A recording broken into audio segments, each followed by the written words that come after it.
alleged producer. Morale booster. Oh, well, that's unfortunate. You're just Neelix from Voyager. That's not what we want. Anyway, welcome to the show, guys. How's it going? Thanks a bunch for being here. Tonight, we're going to do a rapid-fire show, which we've not done, I think, since the 100th show, actually, I think was our last big rapid-fire show. So we're going to take questions as fast, lickety-split, as we can get them. I was going to say, DJ, we'll see if we can break the record. Although I don't, do you have it? Do you still have it written down somewhere? Because I don't remember what the record is. I feel like it was over 100 for the 2-hour show. Yeah, I don't remember what the record was for the 2-hour show. I can maybe look back through my notes, but I don't know. That was a while ago. It was like 53, 54 or something for the last hour show before that.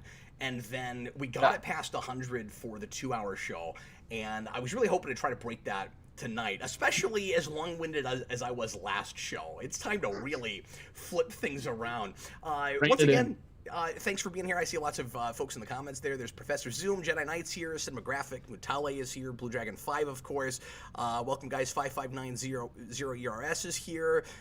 John Ty is here. Welcome. There's Noah. Hi, Noah. I saw John, their subject, there earlier in the comments. Tonight, we are doing a special charity show. I want to give some money to charity I think is really cool and worthwhile and goes along very much with what we do here on the channel. It's called Comicbooks For Kids, and they also give comics to soldiers overseas. So new comics to kids in hospitals and to soldiers overseas, and they're out of Chicago. And like I said the other day, this is a charity that I've always wanted to do something with and try to give to, because it's a thing I almost started at one point until I realized it existed already. Although what I was going to do, DJ, would have been a little bit different. I think this is really cool. It's mostly for kids in hospitals. I was going to try to build like a comic bookmobile sort of thing and go to take comics to like inner city kids and things like that. But this is really close to what I was talking about. So I want to see, my goal tonight is $200. I would love to give that charity $200 tonight. And you guys, of course, will be, I'll be at your mercy for that. But if we can get to that, that would be awesome. If not, we will give as much as we're able to. But I wanted to do a rapid fire show so that we could keep the super chats coming if they are coming. And I don't want to make any assumptions. If you want to just leave comments and ask questions, as always, we will do as many pre-written things as we can. But we're going to really focus on super chats tonight, assuming there are quite a few, so that we can try to do something cool for this charity. 100% of proceeds tonight are going to go to that, and away we go. I wanted Blue Dragon 5 just said for the children. I've always wanted to do a charity thing like this, and I feel like we're at a place now with the live show that it really makes sense to do that. And you guys are wonderful for helping keeping this thing going and for keeping this my daytime job. But tonight it's not about me. Tonight let's promote literacy and give some children some comic books. So DJ, I want to jump right into it straight away. The clock starts as soon as you ask the first question. I want to say it was like 106, 107. Let's see if we can get to like 110 tonight. That's my goal. So $200 is my goal for Comic Books for Kids, and 110 questions is my goal for me. And we also say before we start that tonight we're going to do, you know what, I got a couple quick announcements that I just remember. I'm looking at my notes. Oh, yes, things I was supposed to say. Also, right after the show tonight, we're going to do an After Dark, and Brandon is bringing some horrifyingly explicit material for me to read. So if you are interested in crazy adult content on Geekvolution, pop in for that. It's a live show. It is uncensored, and it is unlisted. And you can get a link to that by becoming a patron at just the $2 bottom tier. That's patreon.com/Geekvolution. You can come in and watch our very strange, uncensored, but really fun show. Austin will be there tonight. DJ will hopefully stick around and be there with us for some of that. And the other thing I wanted to mention is tomorrow night we're doing the premiere for the first part of the 3-part epic Batman v Superman Dawn of Justice rewind. The first part is 42 minutes long, so a little shorter than the last couple rewinds that I've done, but the overall piece is going to be the longest thing I've ever done ever. It is looking, word count wise, like it could get close to novella length. So look forward to that. I'm not done with it yet. I'm about a week ahead though. I'm doing pretty well with that. But anyway, so I'm really excited about how that's turning out tomorrow night, 7 o'clock, and I will be there in the comments to chat with you if you want to chat with me about BVS or whatever there in the comments. All right. All right. Are you ready, sir? Yeah. DJ, thanks for being here. Thanks for helping me make this possible as always. Let's do it, man. It's going to be fun. And first up, in the words of Mario in 1996, here we go. Blah, blah, blah. This is rapid fire, so I can't pre-read these. I just got to read them. So sorry for any questions. Oh, great. So the chat moderator is only the chat reader this evening. Okay. Demographic. Cap, have you had a chance to watch/play Hitman Seasons 1 and 2 yet? Season 3 just came out last month. Yeah, I have downloaded the first part of that, and I want to play through that. As everybody knows, I'm terrible at Hitman. I cannot play them, but I want to love them. Like, I love them. I want to be good at them. I just don't know what I'm doing. I'm terrible at stealth. I'm terrible at maps. I need my wife to tell me where to go. She and I used to play Hitman together. Sarah thought that it was too difficult to keep track of all the buttons, so she didn't want to use the controller, but she was cool looking at the map and telling me where to go. So, I get lost. So between the two of and I'm also not great at aiming, but like maybe slightly better than she would have been. So I don't know. Between the two of us, we could get somewhere with the old PS2 games. I tried to play Absolution by myself.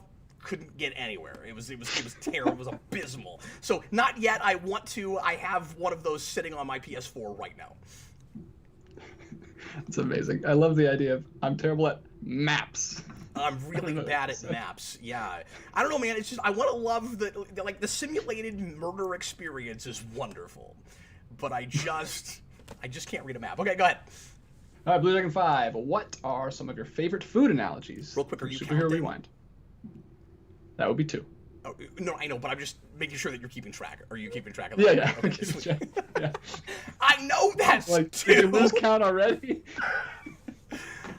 My favorite food analogy probably remains the one that King came up with years and years ago on the King. on the big King 1912. I haven't seen him in a while. King, if you're around still watching, I'd love to talk to you again sometime. It's been a while. But anyway, King came up with the Dark Knight is a steak analogy, which I could not stop saying forever, and I stole it for the Dark Knight Rewind. I credited him, but I had to put that in there.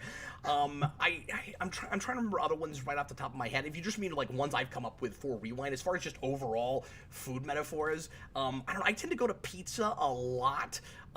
It's really easy to like put different kinds of toppings together and be like, this is a supreme pizza, or this is a meat pizza, or this is a pizza that's been sitting out too long. Or like it's really easy to go to pizza. That's true.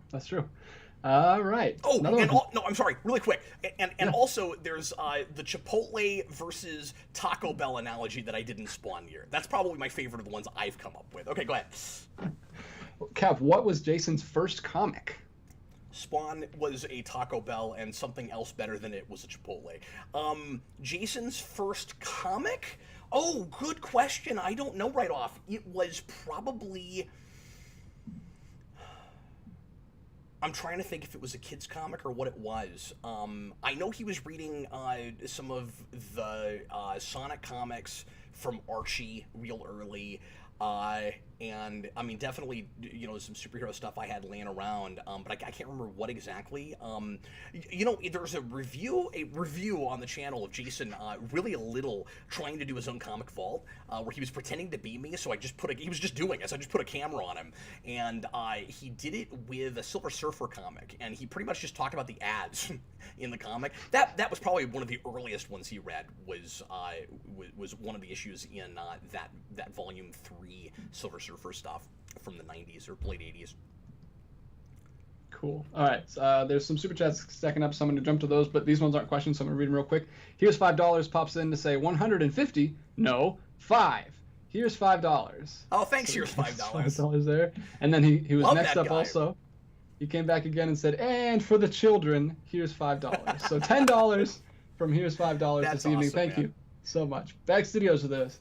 $1.99 super chat.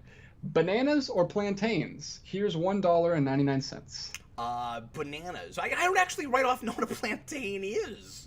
Oh, plantain. It's basically looks like a banana, but Isn't usually eat them warmed up. Usually eat them warmed up. I'm not a big fan of plantains. But yeah. DJ isn't down with farming. Hate it. Get rid of him. John Ty, $5 super chat. Is social media a place for having intellectual discussions or to have escapism from the daily grind of using your brain too much? Yes and yes. I mean, I think it's fine to use it for both if people can be expected to be civil and treat each other like other people want to be treated. Like, just, have the golden rule. That'd be great. We can't always expect that, of course. I think Discord has been a really wonderful thing, though. I mean, I'm speaking just from personal experience with the few that I'm on and the couple that I run. But it's nice to have, and people do different things with Discords, but it's nice to have places where you can bring in a bunch of people that you know already, or bring in people to get to know on a more personal level instead of just like shouting at people over the internet and into the wind, and that kind of thing. So yeah, I mean, I think it's useful for both. I think it is certainly abused and doesn't always feel that way. Next up from Lewis Cox. Hey, Cap and DJ, have you guys seen news about Gina Carano and Joss Whedon? Is the Gina Carano thing the thing about that's the actress from Mandalorian, right? I saw. Okay, yeah, those are different. They're different things. Saying, yes, yeah, different things. Those were both headlines that various people sent me today. I think the Whedon thing was maybe yesterday, but yeah, I have heard about both of those things. I have not had time to look into the Whedon thing. Charisma Carpenter apparently came out and said some things that she had not talked about before about how he behaved on sets and things.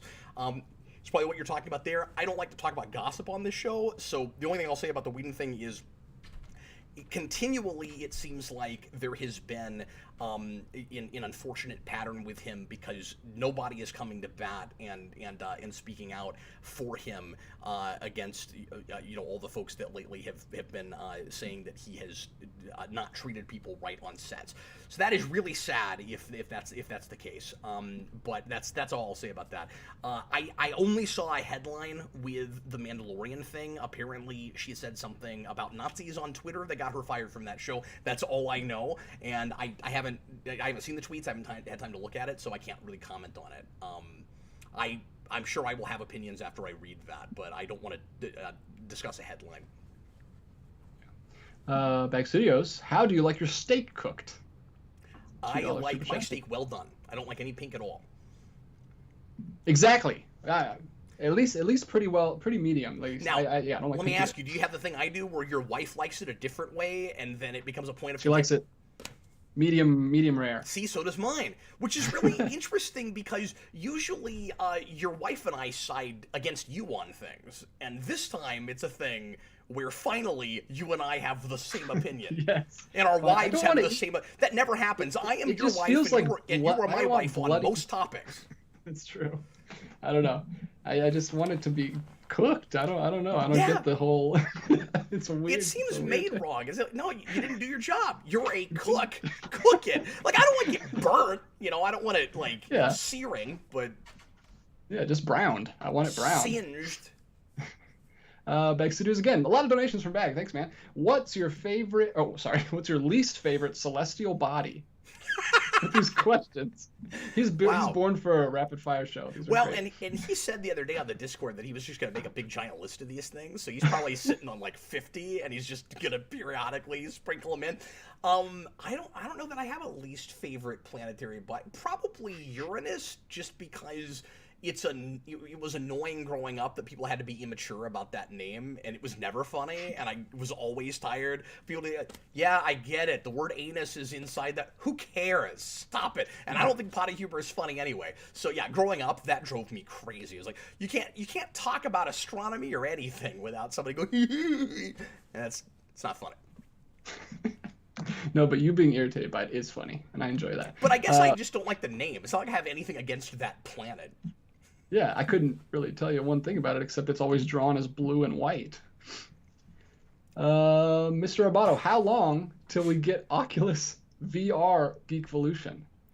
I'm going to say never, because I wouldn't want to see myself that way. I don't know why anybody else would either, and why would I promote a thing that I probably can't look at? Because I can't see in 3D, and I've never tried the virtual headsets. I just always assume that I can't wear them. Did you hear that? I said, I'm always talking about Virtua Fighter, so I accidentally said Virtua instead of virtual. But yeah, I've never tried a virtual headset. I've always been curious about them, but I haven't had a lot of opportunities to play with one that, you know, somebody else has, and I'm not going to buy one not knowing if I can even look at them. Yeah. I've tried them before. It would be really cool to be in an After Dark episode sitting right between you and Brandon. Okay, sure. It'd be fun if you could insert yourself into the show, I guess. But if it's just, look, it's these guys in 3D. Ooh, I can look all the way around the bunker. Like, I don't know. I probably wouldn't do that.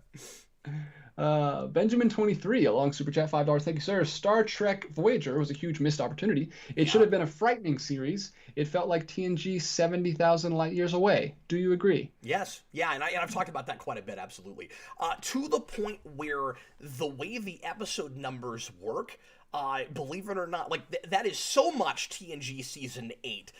Not kidding, the episode numbers for the production order, DJ, I don't know if I've ever told you about this, were like 8-1, 8-2, like...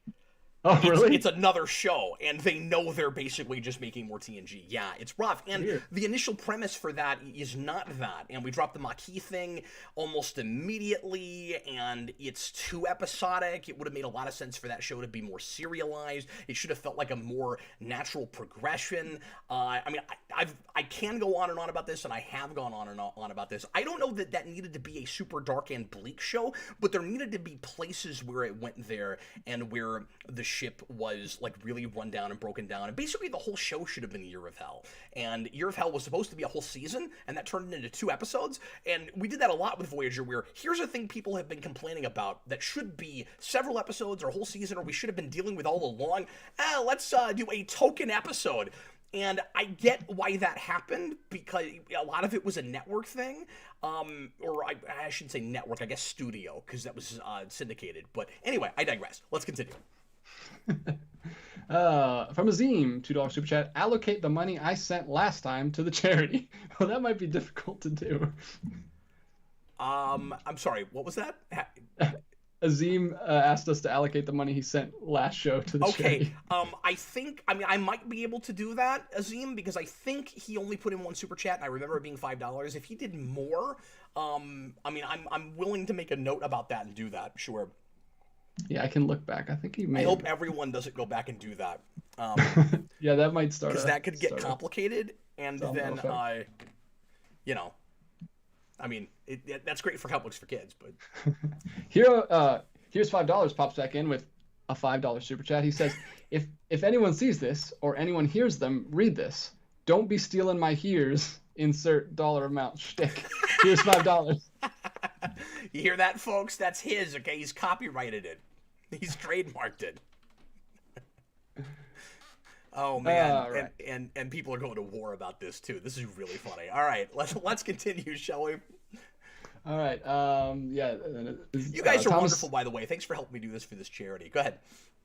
And then Azim gives us another $2 for the charity. Says an additional, albeit minuscule, contribution. Hey, every bit helps, man. Thank you. And then absolutely. Thomas Ledbetter. Hey, thank you so much for this event and for both of you being so optimistic, thoughtful, funny, and just always wonderful. Also, here's $5. Oh no, it's gonna be a war. So thanks a lot for all of that. I'm gonna try not to let that go to my ego too much. If I think about any of those things too much, I'll do all of them horribly. It's like, thanks for being funny. Now I gotta try to be funny, so that's not gonna work out. Now everything I say is gonna be a dad joke. Yeah, thanks for the kind words. Really appreciate it. Does that count as a question? It probably doesn't. No, a lot of these aren't questions, and I'm trying to. Oh man, we better rush. Well, we appreciate the donations, obviously. Yeah, of course. This is a question and a donation from Mr. That's Bottle much Cap. more important than my getting to my rapid fire quota. Go ahead. Cap, are you the Tommy Oliver of Geekvolution?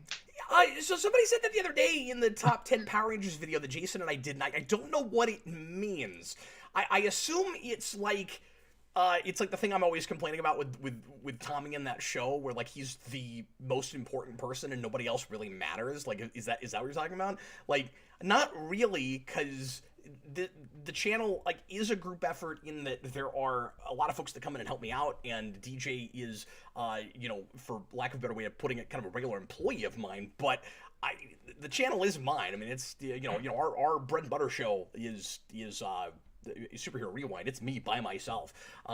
So the Power Rangers are supposed to be a team, and this is a guy that has friends that come in and help him out. I mean, it's different. Yeah, the channel wasn't 5 people running the channel, and you came in and just took over the whole channel and called it your own. And we had a period where we made it more of a team thing, but it hasn't been that in a long time, and it didn't start out that way either. Yeah. I'm imagining if Trey from Triforia Gold Ranger occasionally just had Power Rangers that came in and helped him out, because he's like a Ranger all by himself. So it would be like that. So I'm the Trey of Triforia of Geekvolution. Yeah, the masked rider. Dimitri J. And I can prove it too. Don't have him try to figure out how to turn it on, because that takes a good 2 minutes at the beginning of Morphin. Oh yeah, it's not even on right now. Okay, whatever. Let's keep it going. Dimitri J. Thoughts on the CW Powerpuff Girls announcement? Oh, brief rant. I almost did a real spit take, and then I realized how much equipment I had here. I decided not to go for that. I'm not happy. I mean, I said my piece on this when it was announced that was going to pilot. The pilot has been ordered, or that they were working on maybe a pilot. It got ordered. It is happening. I hope we get lucky and it doesn't get picked up. I think that was the announcement, right? That it got ordered. It wasn't that it got made and then picked up, was it? Wasn't it just that it got ordered? Anyway, I'm not happy about it. It sounded emo and pretentious and terrible and not any fun at all. And I mean, I don't get the idea of live action Powerpuff Girls anyway, but it has to be a tongue-in-cheek thing, and it cannot be a bunch of teen drama nonsense. And I don't know how you do that. I don't know how you do that with live action, fully developed teenage girls. It's weird to me. I don't know, just nothing about that works in my brain. Fingers. I will have a hard time not reviewing the pilot if it comes out, just because I'm such a big Powerpuff Girls fan, and I know people are going to want me to talk about it, but I don't want to ever assume that a thing won't be good, but that's not going to be good, right? That should be an After Dark review, so you can really just lay into it. Just get a little alcohol in you. Yeah. All right. Dragon 5 says poor Gendy. Yeah, I'm totally with. Well, Gendy Tartakovsky wasn't the creator of that show, though. It was McCracken. I mean, kind of poor McCracken, right? Here's an easy one for you from Bragg Studios. Fill in the blank. You gonna pick another fruit? I don't know. No, he says, fill in the blank. Oh no, blank. So you can really do it. Powerpuff Girls pilot. Oh no, Powerpuff Girls pilot. Perfect. Here's $5 is back. He's mad at Thomas for stealing his shtick. He says, Thomas, I will insert threat hear you. Here's $5. And it's also a $5 super chat. Thanks, here's $5. He's a legend. And he's only been here 2 weeks. He's immortalized himself somehow. Thomas claps back with his $2 super chat. He says, okay, fine. Here's $5. Here's $2. He says it, but he only gives 2. And then here's $5, comes back again, says, no, Thomas. I love arguing in super chats. That's a first. Here's $5, says, all we can do is read them. We have no choice. No, Thomas. Here's nothing from you. Nothing. Good day, sir. And then he says, here's $5 with another $5 super chat. That's amazing. You get nothing. Okay. But I want to know if the snozberries taste like snozberries. That's true. You may hear a reference to that film tomorrow night. Oh, good. There should always be references to that film and everything. Thomas Ledbetter. It's hard not to bring them up. Yep. Thomas Ledbetter, what's your favorite type of pattern? And here's $2. Pattern? You mean like a visual pattern? Yeah, you understand patterns. That's like your superpower, right? I thought you were being really condescending. You know what a pattern is, right? No, I was referencing Van Forstick. Oh, sorry. I didn't... Boosh. Okay, yes. So that's hilarious. Yeah, I forgot that was her whole thing. She had a superpower before she got a superpower. I know. Patterns. Yeah, it was ridiculous. She had pattern recognition. She had to listen to music all the time so that it wasn't constantly distracting her. I don't know if I have a favorite pattern. I always like to make fun of plaid. But I don't know what's a weird pattern? Paisley. Or what is it? What's the pattern that's on mattresses? Is it paisley? Yeah, paisley. That's a weird pattern. It's like a bunch of flowers all intertwined. I don't know if there's a name for it. I've always liked intersecting triangles. Love triangle face? Sure. It's the love triangle pattern. They come in threes somehow. All right, we're getting too. What is the show? What has happened? Okay, go ahead. Who knows? Bag Studios back again. 2 Power Rangers for Jedi and Sith, Masters/Apprentices. Oh, interesting. You have to pick a ranger that would. Or do we go immediately to evil rangers, or do we just pick a ranger and make them evil? And I'm not sure how to do this, DJ. You want to help me figure this question out? Yeah, just pick. I mean, who's a good ranger? I mean, yeah, I think an evil ranger works. I mean, if I don't have to pick Tommy evil rangers, I would love to have like a different evil ranger that was under Zed, like do Green with Evil again, but have it be somebody that's actually like kind of, you know, bad in the first place that Zed actually goes and gets. Like, I've always wanted to see that. I think if you could like mix and match, go back to old series, I think it'd be cool to make Trent the protege of Lord Zed. I think that would be really cool. Yeah, and he goes bad. Yeah. He's the Anakin. Yeah. Something cool. Something Interesting like question. Man, he's got. Yeah, and I probably didn't answer it anything like the way you wanted me to. But I don't know, like, because I'm avoiding Draken, I'm avoiding the the Tommies of the world, because DJ will just get up and leave.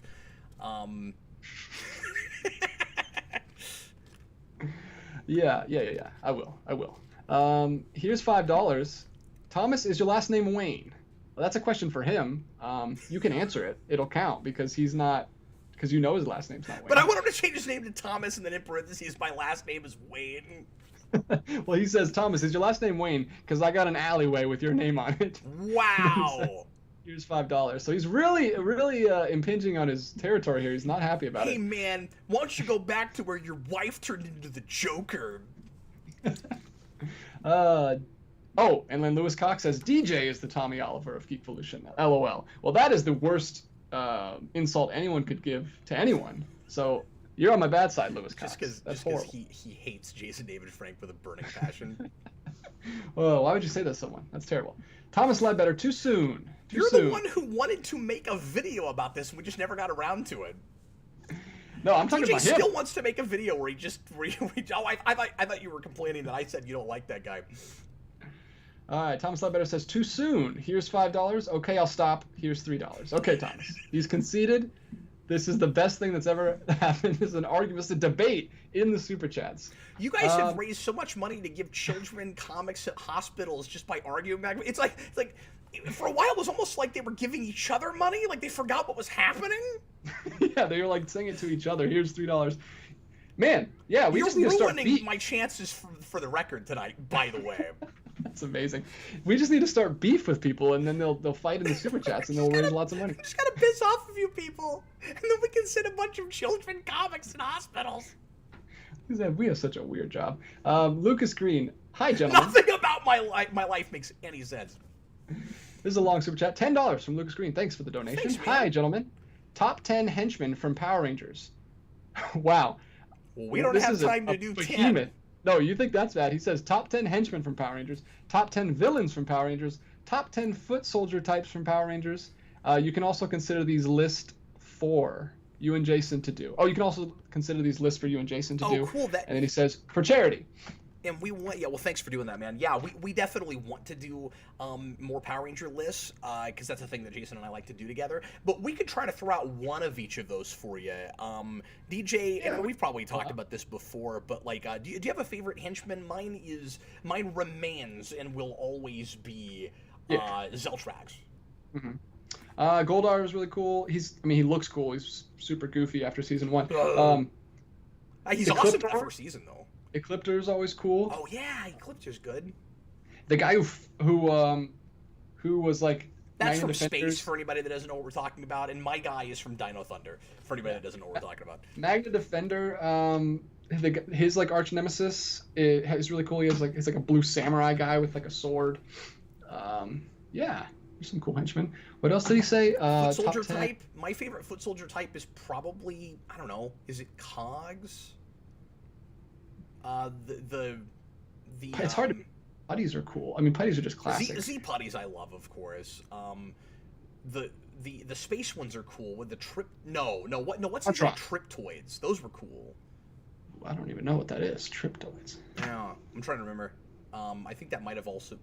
What season was that? I can't remember. Anyway, Rhino drones are cool. Yeah, they're okay. I never Tangas. No, I hate Tangas with the. No, stop it. Watch the Tanga. Don't get that stuck in my head. I hate the Tanga song. And then he says top 10 villains. Obviously, Zed. It's all about Zed. Trakina's kind of cool. Mesogog. And Mesogog. For me, it's Zed and Mesogog. Yeah. But you always say Megazog.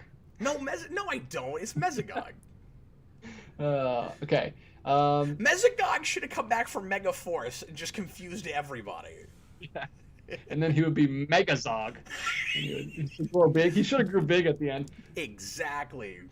Here's $5. Comes back. You've crossed the line too many times, Thomas. Sleep with one eye open tonight. Here's $5. The fact that he's keeping all of these super chats at $5, he's an artist. It's crazy. He's amazing. I have nothing else to add. Yeah, it's amazing. TH1, $10 super chat. I'm in the middle of a cold front. It feels like I'm frozen on ice. Speaking of which, have you heard the news that Falcon and Winter Soldier is supposed to be the most violent Disney show? And thoughts? You rock. I had not heard that. That makes me excited, not because I want to see mass carnage on television necessarily, but because, we're like, oh man, brutality makes me get up in the morning and watch television. No, what's exciting about that to me is that I want that show to be really Winter Soldier-y, and if it's going to those kind of darker places, it has the potential to get back to that tone again, and that's really what I'm hoping that show is. Everything about that looks like, and we talked about this on Tuesday, looks like it's a direct sequel to Civil War that will probably have a lot of elements of Winter Soldier, so it's like a blend of those two things, which is all I want from a Captain America thing and a Falcon thing. So I don't know, and with Winter Soldier being on the other side of that, where he's the good guy this time, in the middle of all that, it's very, very exciting. So yeah, that gives me even more reason to have my hopes way up in the sky. Yeah. The Rocket King, I don't immediately recognize. And the cold front thing, yeah, it's really cold here too. In fact, this is now the third week that Eric hasn't been able to come over and do the new animated Batman movie with me. The last 2 weeks he's been held up at work too late, and then this week he said he could not be out that late in the cold. It's been so insanely cold. He said his car can't handle it. And I was like, God, and it was I think 5 degrees last night. Like, yeah, it's been really, really cold. It was 70 degrees here yesterday. Man. It's been this cold long enough. I keep wondering if I'll ever see 70 degrees again. Jeez. The Rocket King, who I don't immediately recognize. Yeah, me neither. Hi there. Chat. Thank you so much. Hey, Cap. Just want to say congratulations on the 150. Keep it going. Thanks, man. Really appreciate that. And thanks for helping us support this charity. Yeah, we love doing the show. It is so much fun, and we look forward to it every week. And when we do it twice, it's even better. And you guys are wonderful for keeping it going. And if we didn't have, I always say this, but if we didn't have the audience and folks asking questions and keeping it lively and keeping it interesting, keeping such an eclectic assortment of questions up, it would not be worth doing. So you guys, I said the other day, you guys are at least 50 to 60% of the success of the show. And I stand by that. Let's keep going, sir. I just show up. That's all I do. I try to keep it fun and keep it interesting, but I don't prepare at all for the show. I show up. This is you guys' show. You can't prepare. Yeah. What could you prepare? Yeah. You don't know what they're gonna say. JMeister25 $4.99 super chat. What do you honestly think of WandaVision so far? I love the show myself. I think it's fantastic and creepier the more I watch it. Happy 150 Cap. Oh, it absolutely is. It's revolutionary. It's just wonderful. We've needed something like this from Marvel for a long time. It feels like it's reinvigorating the whole MCU thing. I'm suddenly much more excited about the future of MCU than I was even 6 months ago. And maybe this will be the only thing that is like this, but it tells you that they're willing to innovate and to try new things and to get experimental and to take crazy risks.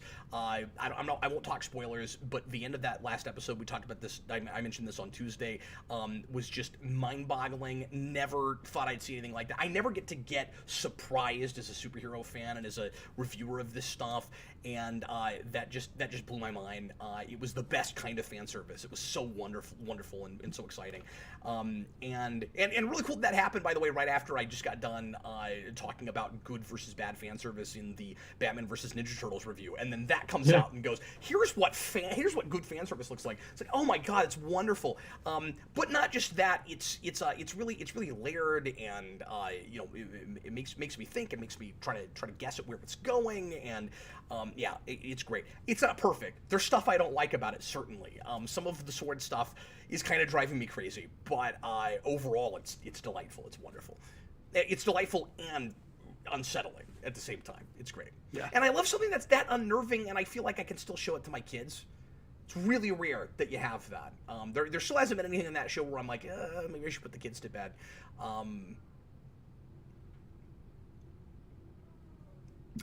Let's move on. Okay. Thanos Survivor number 21. Sorry, waiting on you, sir.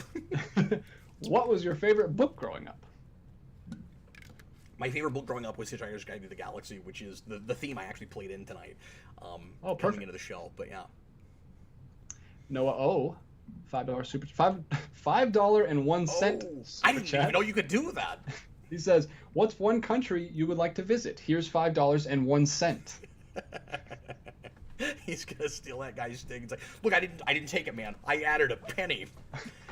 Japan. I want to go to Japan really bad. I've been thinking about saving up for to finally go at some point. I'm doing that New Year's resolution this year where I'm not spending any money on myself, and Sarah's been asking me what I'm planning on doing with all the money I'm saving, and I'm thinking, DJ, that might be the thing. I might be saving to go to Japan. I don't know yet, but that might be what I'm doing. Oh, cool. That'd be awesome. It's the one place in the world I most want to go. And I've got time to save, because it will be at least a year before it would even make sense to try to do that. We're probably talking 4 or 5 years down the line before I would even think about doing that. But that might be what I'm, maybe more like 3. I don't know. But that's probably what that might be what I'm saving my money for. Cool. Mr. Roboto, $2 super chat. Are these donated Dragon comics? 5, of course he said I'm doing that so I can go to the Raptor room.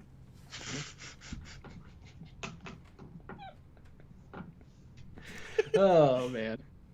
Mr. Roboto, are these donated comics all just Spawn? No.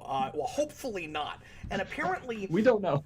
So the way this works is if you just send them money, they buy newer comics and send them to hospitals. Obviously, it's all ages and kids stuff for the kids, and then they'll send anything to soldiers. And so if you want to donate comics yourself, you could actually send them physical comics, and they'll take any kind of comic. They only take new or nearly new stuff because they're worried about hygiene and stuff, of course, and that's one of the reasons that it gets more expensive than if you just sent them whatever was in your basement, because obviously you don't want to send a bunch of like 20-year-old grimy, dingy comics to a hospital.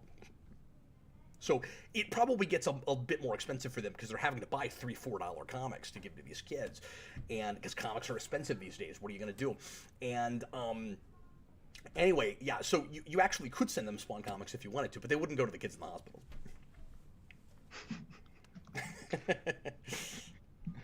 All right, from here's $5. Back off, Noah. Here's $5. He's having to defend. He's having to fight for it this evening. He really is. Yeah, I thought we were raising money for a charity. That guy is in combat. He's in Mortal Kombat right now. He's the only person that can say he was in a fight and giving money to charity at the same time. Azim. He's in the donation trenches. I didn't think I'd ever put those two words together. Hi, Azim. Azim, oh, how I hate pointless teasers for trailers. Cough. Snyder Cut. Cough. Yeah. I hope the children share my contempt. Not a question, but we agree. Yeah. Could we say cough Sonic 2 cough? Because that wasn't really a trailer. I don't like those things. I don't like these like teaser things where like here's a title reveal. You know what title reveal should be? An image. Not a video, not a 10-second video. Now, to be fair, with that, they did use some music from the game. They're doing the music from the first stage of that game. I think trying to throw a bone to fans, going, no, really, we actually did more than 6 seconds of cursory research about Sonic this time. We'll see what that looks like. But that's just the first thing that came to me when you said that. Yes, I feel the same way about that Snyder's. That whole thing, I don't know, that looked kind of embarrassing to me when that came out. But we'll see what that actually looks like when it happens. Was there a new one? Is that what you're talking about? Or are you just talking about the one that they put out when they first announced it? No, there was a new one that's like 10 seconds. Oh, really? Like, I haven't seen that. I didn't realize that. Okay. It's just like seeing the action, and like Superman doing the heat vision. Oh, I didn't see that. They just they just colored his suit black, so it's the same shot, but it's just black. Stupid. Yeah. And then Azim gave us another $1. Snyder's making that stuff. I mean, forgive me if you love the Snyder stuff. I know that he's got a fan base, but God, it feels like he's making that stuff for 6 people. It really does. If you're one of those 6 people, I'm glad that you're enjoying it. I don't understand the sensibilities. Anyway, you're going to hear me talk about all of this ad nauseum on the BVS review. Go right ahead. All right, and then Azim gave us another $1 donation. Thank you, Azim. Lewis Cox, $2. Lord Zed versus General Zod. Here's 2 euros, pounds. I don't know what that symbol is. Pounds. Yeah. Pounds. Here's 2 pounds. Can you read that one more time, just real quick? Lord Zed versus General Zod. I guess which one do you like the best? Yeah. Well, what I love about that is you can have Zed say kneel before Zed. It's great. But. Yeah, I mean, I'm gonna say Zod at the end of the day, of course, because there's actually a little bit of character substance to that guy. Of course, Zed is a lot more about a look and a voice than it is anything. I've taken a hiatus from it because I've been working on Rewind and some other things, but I've been working on a fan novel about Zordon and Zed and been trying to flesh him out and give him some personality and some depth. But thanks, Jason. Jason's bringing me some orange juice. That's good. Jason, you say hi? Hi. Hey, buddy. Anyway, all right, let's move on. Okay, bye. See you later, Jason. And that was Jason's cameo.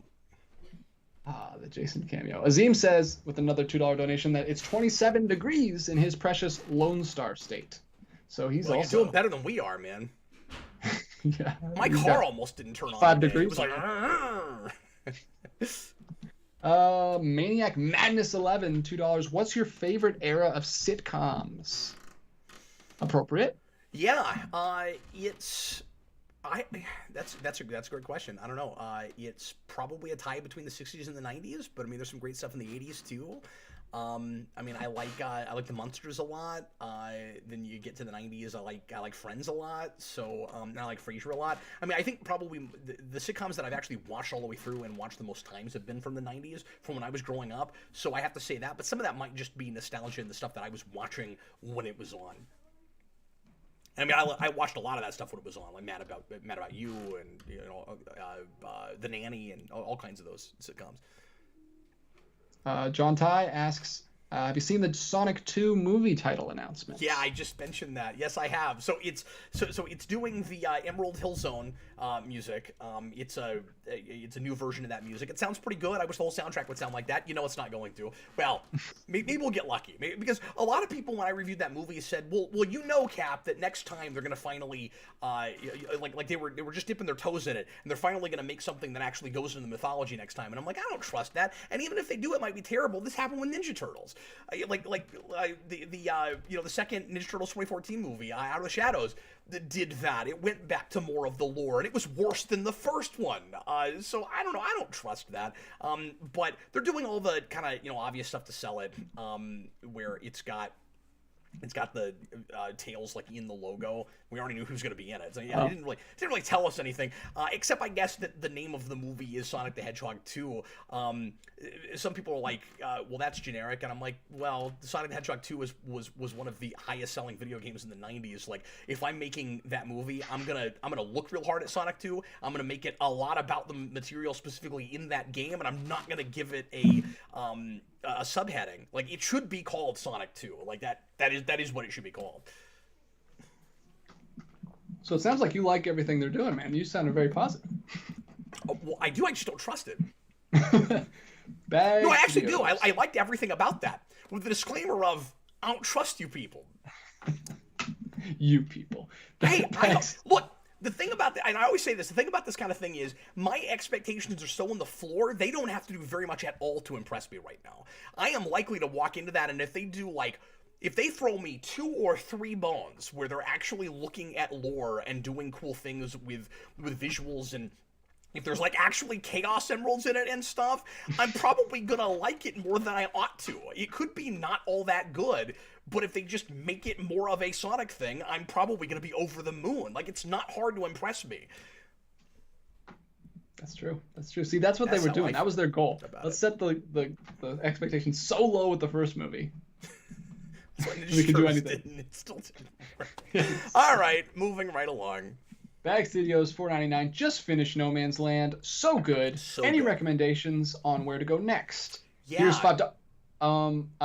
Here's 368.61 Russian rubles.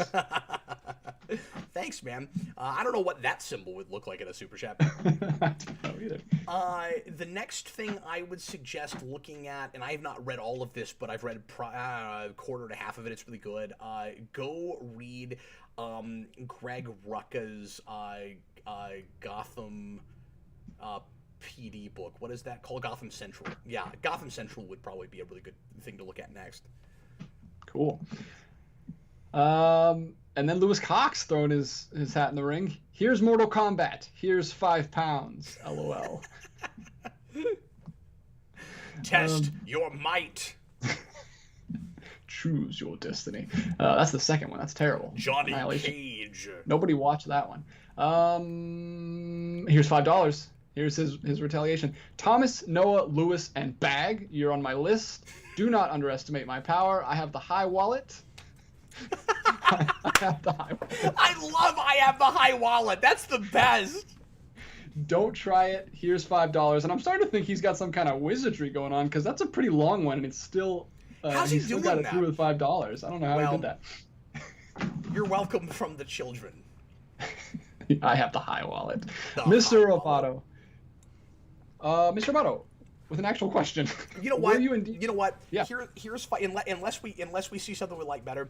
Here's $5 has the comment of the show. We forgot to do it last time. We didn't put it at the bottom. And this being the 150th show, I wouldn't have wanted too much stuff coming up at the screen anyway. So let's start at this show. Would you copy that down and hang on to that for me? The high wallet.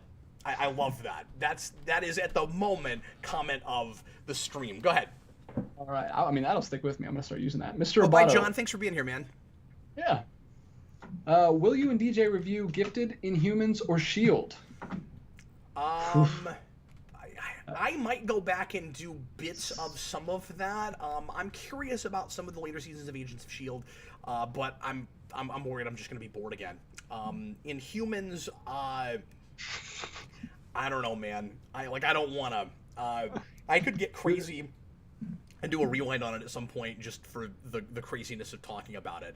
But I've not watched past the first episode, that 2-parter that they put in the movie theater on IMAX for some reason. And then The Gifted bored me to tears. I thought that pilot was the most mediocre thing on television.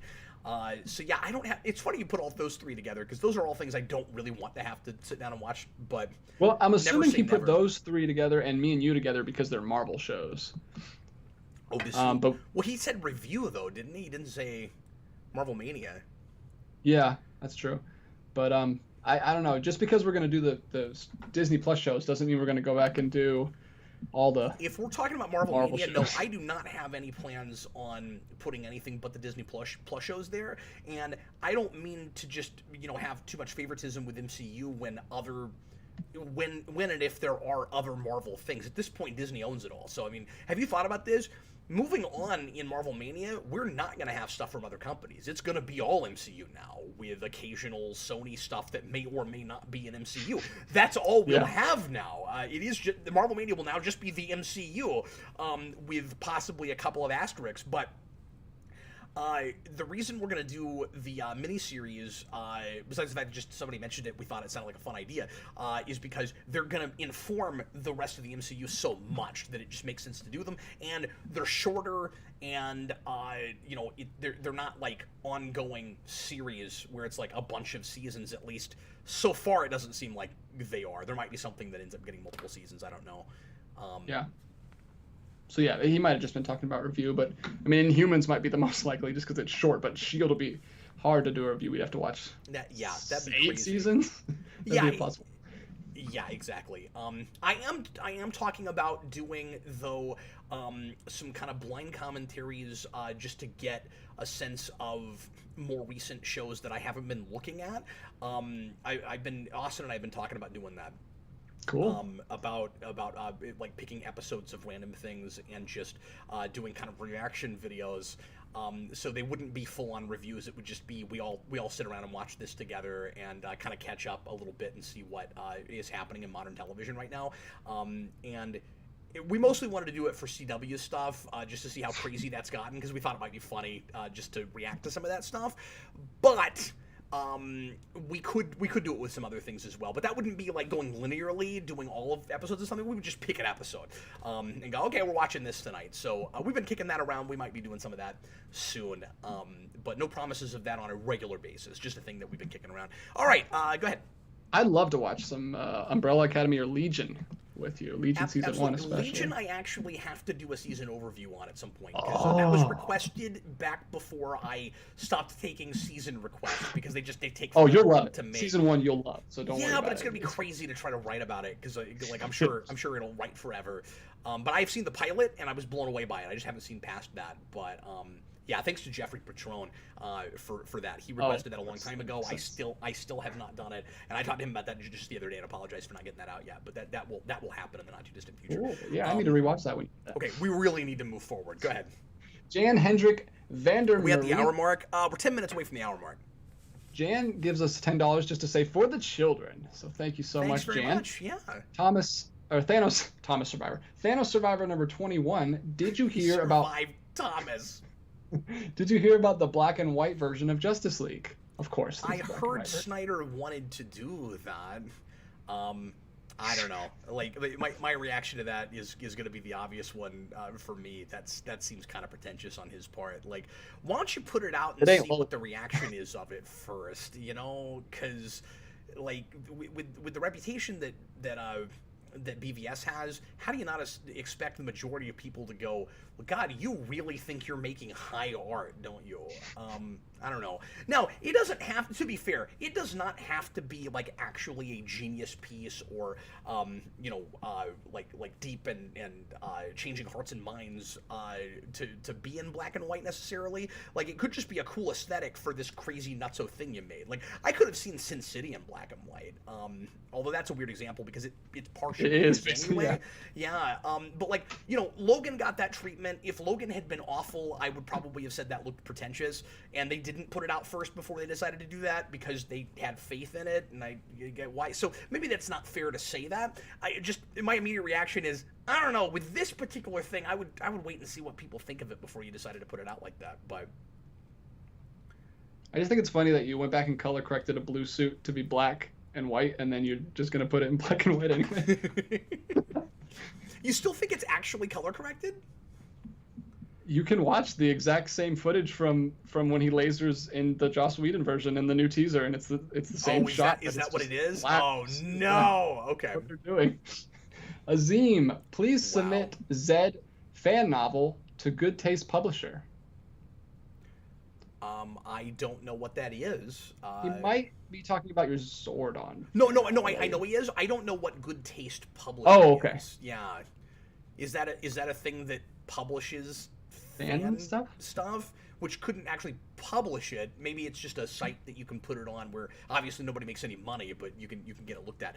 I would have to look into that. I don't know about that. My plan at the moment is just to do a audio version on the channel and to post the text somewhere. We still need to get Edible States out in written form. We still haven't done that. I keep forgetting about it, to be honest with you, with everything else we're doing. But cool. And then another $1 added donation from Azim. Thank you. And then $2 from Mr. Roboto. If Mouser robots existed, would you buy them? Oh, it'd be hard not to, man. But probably not, because they're... Chew through your floors. Yeah, exactly. I mean, what would you use them for? Like, it'd be cool to have one just because of the nostalgia factor. I mean, aren't there original to set it up used somewhere, to catch mice? So maybe if you got a mice infestation. I mean, I got a cat that's really good at that. I don't know. That's true. I don't know that I actually need it. If they come in droves where like you have to buy like 100 of them, then no. But yeah, if you just have one, then sure. You gotta buy them in bulk, like batarangs. I just assume nothing good can come from a Mouser robot. That's true. It's a real stigma in Hollywood. Maniac Madness 11, $5. Do you think that MCU could introduce mutants by explaining the snap caused a cosmic release of energy that activated dormant X genes in ordinary humans? Oh boy, I'm gonna need you to read that again. Sure, why not? You think that MCU could introduce mutants by explaining the snap caused a cosmic release of energy that activated dormant X genes in ordinary humans? I hadn't heard that one yet. That makes as much sense as anything. Yeah, well, I mean, sure. What else? Yeah, you could do that. Well, and the nice thing about that is then you could say it's the initial snap that did it. So for the last 5 years, we've had mutants and just nobody's talked about it yet. So then that would allow the mutants to be established already when we finally get to them, which would have been a lot harder to do before the blip. So as kind of like gobbledygook, cool, like random pseudoscience as that sounds, like as technobabbly as that sounds, I actually like that for the fact that those 5 years mutants could be established. Yeah, I mean, you need some kind of big bang to get things going, because we can't do the thing where it just slowly evolves. And what's bigger than the snap? Yeah. Thomas Ledbetter. I don't want to ruin the joke and run the joke into the ground, but Mel Gibson voice. Oh man, I don't know how to do a Mel Gibson voice. I don't even think I've ever seen a Mel Gibson movie. I don't think I should try it. He says, "Oh, it's the line. They may take our lives, but they'll never take our freedom." And then he says, "Here's $5." You're like committed to that. Good job. I've never seen the movie. I've only seen people make the joke of that movie with other things. So, Lewis Cox. I never actually sat through it myself either. Yeah. Yeah. Lewis Cox, Inhuman. I had to review a movie of his a couple weeks ago though that I just loved. Hacksaw Ridge. God, that's a good film. Yes. I'm so glad you liked that. I haven't talked to you about that yet, but I really liked the movie. It hit me in a place, man. That was a special movie. I really enjoyed that. Yeah, it did too. For me, 2016 was a great year for me. Inhuman should have been a movie, in my opinion, and here is £5 from Lewis Cox. It, of course, definitely should have been, and if it wasn't going to be a movie, it shouldn't have been a half-assed TV show made by Scott Buck. And then, out of nowhere, Swag Raptor Jones with the coolest name and... Seriously, that's amazing. Donation of the night. $100 from Swag Raptor Jones. Wow. Amazing. Thank you so much. Thank you so much for doing that. Swag Raptor Jones also added a question. Hey, Cap, been watching since I got into comics around New 52. Graduating college soon. Oh, congrats, Seldom man. comment, but one comment of the week years and years ago, LOL. He just swoops in with amazing comments and then just leaves, apparently. Yeah. Just wanted to say thanks for years of great content. Love the channel and what you're supporting tonight. Oh, thanks, man. That's fantastic. And we are now, because of that, $100 over my initial goal of 200, and the super chats are still coming in, and we are only at an hour. And this could be a 2-hour show, so it is possible that we will be giving Comic Books for Kids even a great deal more than I had initially hoped for. That's fantastic, you guys. Thanks so much. I'm sure that the charity will appreciate it, and that will be great, obviously, for the kids. So thanks so much for doing that. That was a really cool comment, and I feel like that should maybe be comment of the stream. But I want, just because it's such a wonderful kind of tear-jerky comment, and yet I feel like comment of the stream should probably usually be humorous. And also, how would we fit that in the bottom of the screen? I can't put all that in the bottom of a screen, and I also don't want it to look like I just picked a comment that mentioned that it once won comment of the week as comment of the stream. But thanks so much for coming out of the woodwork and not just doing the big chat for the charity, but also just saying hi. We really appreciate it, and thanks for the kind words. Yeah, you guys are amazing. Everyone's been great tonight. It's going so well. Thomas led this has been the best, you guys. And hey, I just want to say real quick, and I'm getting real. I don't mean to get too like touchy feely this evening, but this just does my heart good, because I've always wanted to do a trivia. I've always wanted to do a charity show. You've done like that this. many times. We've done that many times. I've always wanted to do a charity show like this. I was never sure that there would be enough interest and that we would actually be able to help out a cause. And it's such a big deal to me that this has worked out like this, and that you guys have validated this as an idea. And we will absolutely come back and do this again down the road. And I will keep looking for more really cool charities like this to help out and support. And not to say that we might not do this again for this very charity, but I may look around and do this more often after how great this has been. So thank you guys. All right, go ahead. All right. From Thomas Ledbetter, in all seriousness, this and y'all are amazing. Smiley face gives us another $2 donation. Thanks, Thomas. You've been really active tonight. Thanks, man. Like every character in X-Men Apocalypse, I give you a single tear. I meant to put that in the rewind. Do you have any idea how often that happens in that? Like, the way we convey tragedy is a close-up on someone's face, single tear. It happens like 4 or 5 times. All right, and then here's $5 pops in, reacting to Thomas's Mel Gibson voice question. Thomas, you've sealed your fate. Hope you enjoy that freedom now, because it will be taken away along with your life and money. Here's $5. Good Lord. Here's $5. I love the idea that he's gonna be like this really sickening evil person who's gonna like torture and kill people, and then he always says here's $5 at the end. It's like Kingpin throwing the rose on Daredevil's dad. He throws exactly a $5 bill. Yeah, and it's even better this week because it's for charity. So he's like threatening people to give children money for comics. It's the best. Oh, I love it. JJI Cap. Yes. This is $4.99. Cap, I was watching Smallville yesterday. I'm sorry. And you should... Well, don't say I'm sorry. Depends on the episode. Love-hate relationship. He says, you should count every time Clark uses I was lucky, I guess, as an excuse. LMAO. You're absolutely right. That would be a good thing to count if we got back to counting Crypto Freaks. I keep saying I'm going to bring the show back. I'm going to get back to Smallville in some way. I've not figured out how exactly that's working yet.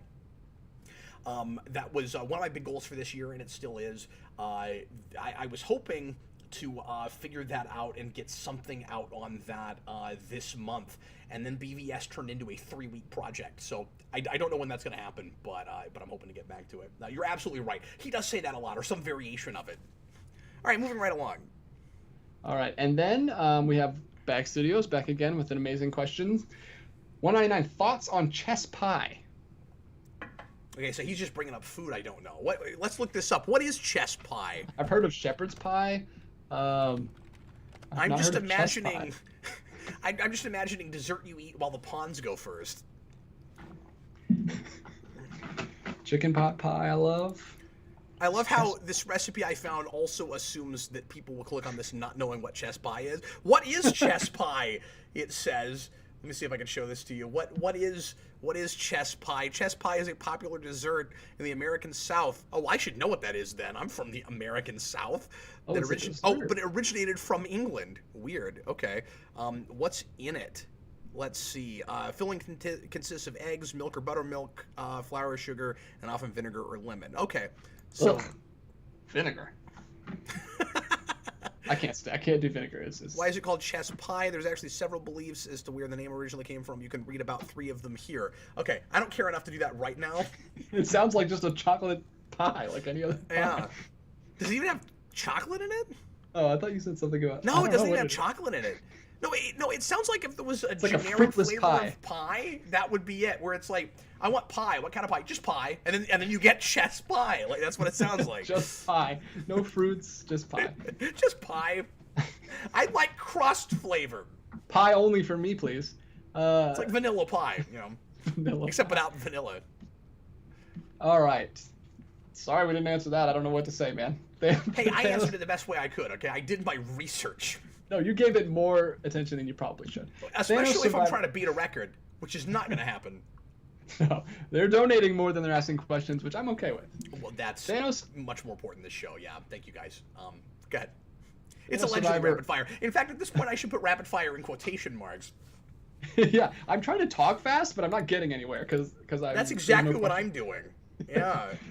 Thanos Survivor number 21. If you could create your own Power Rangers show and team, what would it be? You know, we should have a better answer for this because we've talked about this a lot. We have. I want it to be ocean themed.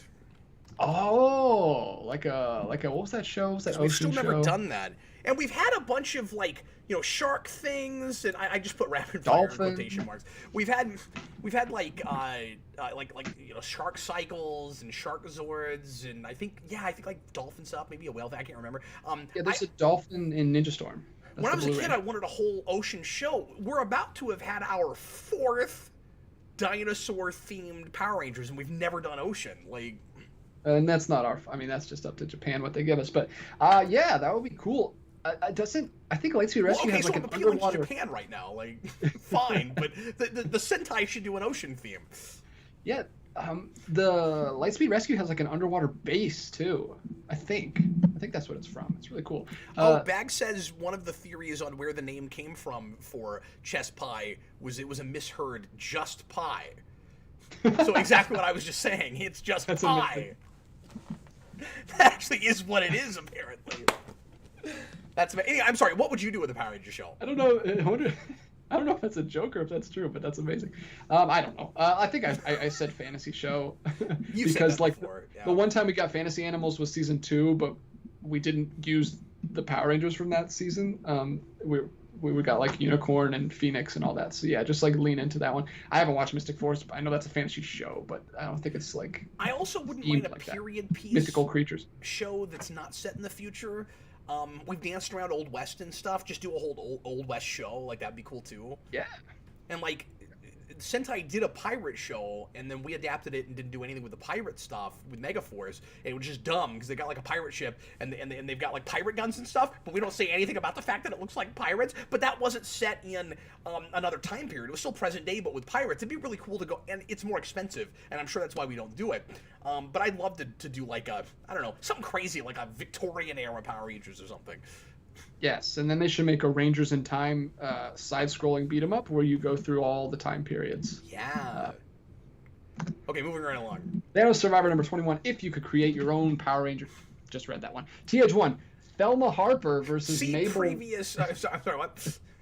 Thelma Harper versus Mabel Medea Simmons. Who is better? I don't know who we're talking about. What are those? Are those characters? Are those? That's Tom asking us between two women. I don't know. Tom, I don't know what you're talking about, man. I'm sorry. Are they actresses? Thelma Harper, Mabel Medea Simmons. I don't know who those people are. We'll just pick one. Thelma sounds cool. We'll go with Thelma. Sure. Why not? Here's $5. Comes back to say I'm an outlaw now. Here's $5. And now I don't know if you did this on purpose. Here's $5. But now I'm just flashing back to the Daredevil movie. I'm an outlaw. Quick on the draw. And then they introduce Kingpin, and he has his best line of the whole movie. He goes, sir, Mr. Fisk, somebody talk. Somebody always does. I love him so much. Oh, it's a shame that we can't bring him back for the multiverse extravaganza there. And rest in peace. It's so sad. Was he talking about Tyler Perry characters?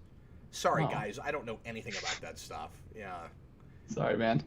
Yeah, I've seen the titles with Medea. I didn't realize that's what you were talking about, but okay. Jedi Knight. Mama's Family? Yeah, sorry, Tom. I've never seen any of that stuff. Cinematographics said I beat it by 1 second. I'm an outlaw. Okay, go ahead. That's stuck in my head. Man, if it wasn't for copyright flags, I would totally play that right now. All right. Jedi Knight. I'm having the best time tonight, guys. This is the least intellectually stimulating thing we've done in probably a year or ever. But it's the best for mankind. So it is. Yeah, it has been better for mankind. Absolutely. Okay, go right ahead. Jedi Knight, $2. They had Gokaiger for pirates. So he was. I don't know if he said that before you said that, but yeah, he brought up the pirate The pirate theme show. I'm just assuming that wasn't a period piece. I've not seen the Sentai footage. Maybe that wasn't set in present day. I don't know. Yeah. I just made the assumption it probably was. I don't know that they've ever done a period piece. Yeah, I think every one has giant buildings, like modern buildings. Does it not? I thought so. Yeah. Because then, if not, we'd have to make up our own footage completely. Maniac Madness 11, $5. If you could create an Enterprise crew with comic book characters, who would you select for exploration? Oh, interesting. Yeah. Put me on the spot with that.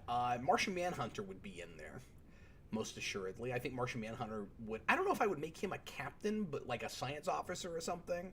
That would make a lot of sense. And I don't know. I'm going to DC real hard for some reason in my brain, but like Superman's your captain, Martian Manhunter's your science officer. Wonder Woman is flying the ship and it's invisible. It has a cloaking device. Because of course it does. Seems like that would be dangerous in space. Like someone could hit you. Well, you just gotta have your sensors working and your course correcting whenever anything gets close to you. But I mean, there's a lot of cloaking device stuff in Star Trek. But does any of it come from a woman's mind? Well, in this particular case, I would say that the only reason you had it with Wonder Woman is just because it's a motif. Like she's not actually making the cloak happen. All right, CM Productions. There's a few characters I could keep going, but we need to move on. Go ahead. Yeah. $5 from CM Productions. What villain had the best argument for their ideology while still being wrong? Here is $5. I mean, the obvious answer is Magneto, of course. What else comes to mind, DJ? Killmonger? Yeah. Killmonger's cool. A lot of people with MCU would say Zemo. Zemo, Killmonger. It's sad that we've exhausted the good villains in the MCU, except for Kingpin. He's not even in the MCU. Stryker, and that's not to say that like I even buy into his ideology. I just get how he got there. You know what I mean? Best argument for their ideology, not necessarily like that they convinced you or anything, or that you believe them. Yeah, because his argument is basically like, Professor X, you can't solve this problem. Like, there are going to be mutants that are dangerous. Like, no matter how much you think that humans and mutants can actually, coexist and intermingle. Like, I don't know. He's got a point. It doesn't make him not a bigot, I guess, but he's got a point. Anyway. Loki is not a bad answer, says Mutale put him in the comments. Vulture, yeah, good call. Yeah. Vulture's okay, good. Let's move on. All right, and then last super chat. We're all caught up on super chats. Wow, cool. Here's $5. Says CM Productions, son, just don't. Here's $5. I really didn't expect this to be a chat version of SmackDown or Raw or something.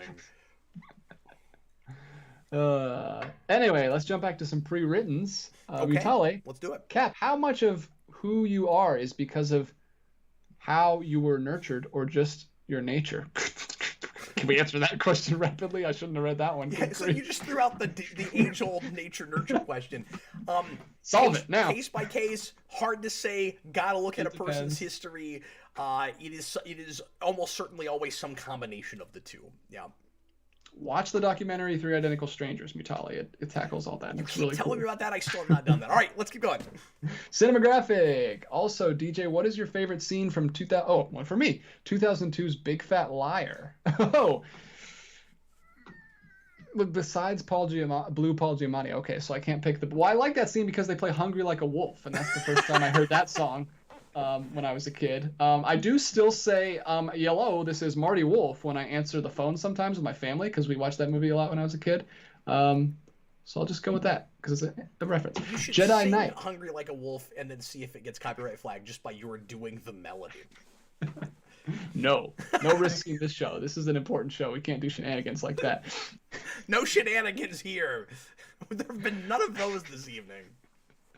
No shenanigans here. I want that to be on my grave. DJ Martinez 3. No shenanigans here. Yeah, or the handle for one of the viewers. Yes. Someone turned themselves into no shenanigans here. No shenanigans here. Leaves a $2 super chat. Okay, moving right along. There are no shenanigans that way, Wolverine. We still have got to make those T-shirts. We should. You know what I think would be great? I think it'd be great if each of us had that shirt, but the arrow was going in different directions. Yeah. So there's no exits that way. Wolverine and yours is going to the left and mine's going to the right. I think that'd be great. I like those shirts that we walk next to each other with. And they just point to each other. I don't have your exits, and neither does DJ. Okay, moving right along. Jedi Knight. So if they did Marvel vs. DC in, say, 2031 as the end of the multiverse saga, who would you want to direct, and which characters should lead? Wow, that's crazy. Well, first 2031, what characters would still be around by then? That is the last... Yeah, I don't know. I mean, I'd rather tackle this as just arbitrarily, like, if we were able to put those movies together, or those franchises together, who would you want to see in them? I mean, that is... Let me just say real quick, that is the... It feels like, although I didn't expect the thing in WandaVision, so I guess it is possible to come up with a thing I wouldn't have thought of that will really get me in the moment and make me geek out in a way I haven't gotten to do in a long time. But DJ, I feel like with all this like intercompany crossover talk and everything, or not intercompany, but all these multiversal ideas that we're finding out about, that's the last thing left I feel like you can do that actually would shock me. Like if Disney and Marvel actually played ball and could put those Disney and Marvel, DC and Marvel, that's the last thing I feel like could actually really blow my mind. Yeah, that would be crazy. And it would be that actually would be a big deal. The sad thing about it, of course, is I don't care enough about the DCEU as a universe where there's enough of a novelty for me on that. Like, I wish ever since Man of Steel and BVS, I fell in love with that as a universe, so that if those universes crossed, I could be like, oh, cool, you know? And now it would just be, well, it might be fun to see, like, Shazam palling around with, you know, Falcon or whoever, or, you know, goofy stuff with Aquaman, but, like, yeah, anyway, so... I mean, that Aquaman and that Thor are match made in heaven. That's a good point. That's pretty clear. Yeah. It's hard for me to say like who I'd want the characters in those to be. Like it would be a big deal just to use whoever you've got, of course. But what do you say, team leaders or something? Yeah. Who would lead? Yeah. So if you had to make I guess lead the film, like who would be the main? Yeah, well, and if it's DC versus Marvel, it would be like the Civil War thing where you'd have team leaders for each of the... So the DC side has a team, and it's led by somebody. And, like, I guess it would have to be Wonder Woman at the moment, right? Like, I don't think anybody else... I'd like it to be Superman, but I don't know if he's ever going to get there. Yeah, he doesn't feel qualified. I don't understand that guy. I don't know if he even cares about the fate of the universe. But yeah, so probably Wonder Woman at the moment. And then on the Marvel side, I would have said T'Challa, but of course he can't come back now. So that's a little bit more up in the air at the moment. Like it's so weird. I'm more excited about the MCU than I have been in a long time. But as like individual projects more than a whole universe and with all the cool stuff we're leading to and all these characters crossing and stuff, I don't really care about that stuff all that much right now. It's kind of more just telling cool stories with whatever characters you want to tell them. Maybe Doctor Strange. Yeah. Like I guess. I thought about Doctor Strange. It's just it'd be so weird that he of all people would be the leader. Ultratron, I'd love a Dark Claw movie, absolutely. Well, what would be really cool is if you did Amalgam, and I mean this is insane. Nobody cares about Amalgam anymore. But if you did Amalgam, and you had a movie where they all fought, and then the big cliffhanger, kind of like, you know, a la Thanos, all of the snap is, oh my God, the universe is merged. And then you have a reveal of like just a character or two at the end that we've merged now. And then the big thing that gets you to come next time is to find out who all the new characters are. That would be nuts, man. That would be the coolest thing. I mean, gimmicky and ridiculous, whatever. My 12-year-old brain, my 12-year-old self still inside my body somewhere goes, oh my God, I want that. So yeah. You turned into Wiggly Arms DJ there. John Kelling. With 100% less wiggling. Jumping off from that TMNT question from the last show, which turtle would get which colored power ring from DC Comics? Here's $5. So that's a great question, and I'm a little bit surprised that they haven't done that yet, because DC and IDW obviously getting along great as companies. They've made four Ninja Turtle Batman crossovers, including the animated Batman one with the 2012 Ninja Turtles. And we did cross Star Trek and Green Lantern inside of the IDW books. So I'm actually kind of surprised that hasn't happened yet. That's kind of shocking. So Raph is Rage, which is great because he's already wearing red. So I mean, that's really easy. In fact, we could see if all the colors would even match up. Like, you've got, I guess Donatello has to be Sapphire because it's the closest thing to purple, and that whole thing gets really weird because they're all girls. So I guess that doesn't really work, but maybe everything else would. Leo would be green, right? Yeah, would he be green, or, well, isn't there a blue one though, or one that's kind of a shade of blue? There's an indigo ring and there's a sapphire ring. What color is indigo? What color is it? Yeah. Or I don't know the ring, but indigo's kind of a purplish blue. Okay, so Leo's probably indigo, unless you made Donatello indigo so that he doesn't have to be a girl.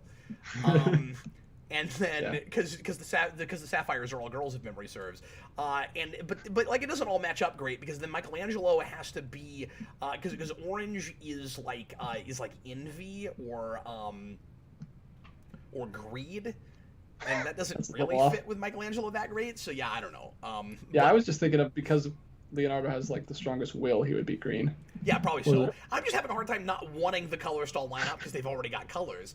But yes, he's Will, and Raph is still Rage, and then Donatello is whatever the closest thing to Wisdom Does was. machines. Oh yeah, that's true. Yeah. Okay. Anyway, let's. Cinegraphics says Mikey would be Indigo. Yeah, you're probably right. Oh yeah, Hope is Indigo. That's right. Avarice. Oh yeah, it's Avarice. That's right. Well, it's been a while. I'm not a big Green Lantern fan. Anyway. Wow, this is a really cool question. If we knew anything about it, well, we could have graded. It's been too long. I'm really rusty, and all my information about the rings or the spectrum comes from Blackest Night initially, because that's the big place that everybody knows that from, and then that starts the ball rolling on that, and then the Star Trek Green Lantern crossover deals with it, and the places where we bring that stuff in with Red Lanterns, and also the Green Lantern animated series deals with the spectrum, and I've seen all of that. All right, go ahead. From here's $5. I know responds to John Kelling's last remark. He says, "Another person just stole your shtick. Somebody always does." Somebody always does. Then he says, "John, there's an old saying that too much money can kill a man. Here's $5." So good. He's such a good character. I want him in the Marvel Universe. I want the Welder to face off against him. I do too. Would you recast him the way we did in Sin City, where we bring in the black president from 24? Because he could play him maybe. I was talking about here's $5 is such a good character. Oh, I thought you meant Kingpin. Oh, of course, he's a great character. I love him. Well, that's what I'm saying. Yeah, I don't know. Okay, DJ doesn't want to have this conversation. That's fine. Go ahead. I can't get that guy's name right off. Okay, go ahead. Oh, you're talking about Michael Clark Duncan? No, yeah, I'm talking about Michael Clark Duncan, but I'm also talking about the guy who replaced his Sin City character for Sin City 2 because he died already. I didn't know that. That's Palmer, the black president from 24, who's also the Allstate guy. Is it Allstate? I think he's the Allstate guy. And his name's just not coming to me right now. But I'm just wondering if he could play him because he's already played something that Michael Clark Duncan has played. That's all I'm saying. Oh, that'd be cool. It'd be cool if they went that direction with the Kingpin, since we just had a very different Kingpin in Daredevil. Now would be the time to bring that back, yeah, absolutely. No, it wouldn't be the same. I totally agree with you, Blue Dragon 5, but I'm just wondering if it would be like a crazy thing to try to do again and sell, or if it would seem like in poor taste because he's passed away. I don't think it's wrong to recast characters. And I don't think it would necessarily even be wrong to go back and try to do a similar version to that. You wouldn't want him to just do a straight-up impression like he kind of had to do for Minute, but I think he could maybe pull that off. I think he might be over the top enough, and he certainly has the look, or close enough to the look. Dennis Hebert. It's just he didn't get quite enough to do in that Sin City sequel. He was fine, but like it was kind of cool to see him take that over, and it might be fun to see that again. I don't know. Maybe that's a terrible idea. Go ahead. All right. What villains? This is from Noah O. What villains would you like to see in future Batman films if the Reeves movie gets sequels? Here's $5.52. Thanks, man. Well, I'll get the obvious thing out of the way first because I always say this, but of course Clock King. And then after Clock King, it would be a reimagining of Scarecrow. I'd love to see a more kind of straight up comic book Scarecrow. I used to say the version in Batman Begins is comic Scarecrow off the page. I don't really know what I was talking about back then. I don't think that's really true.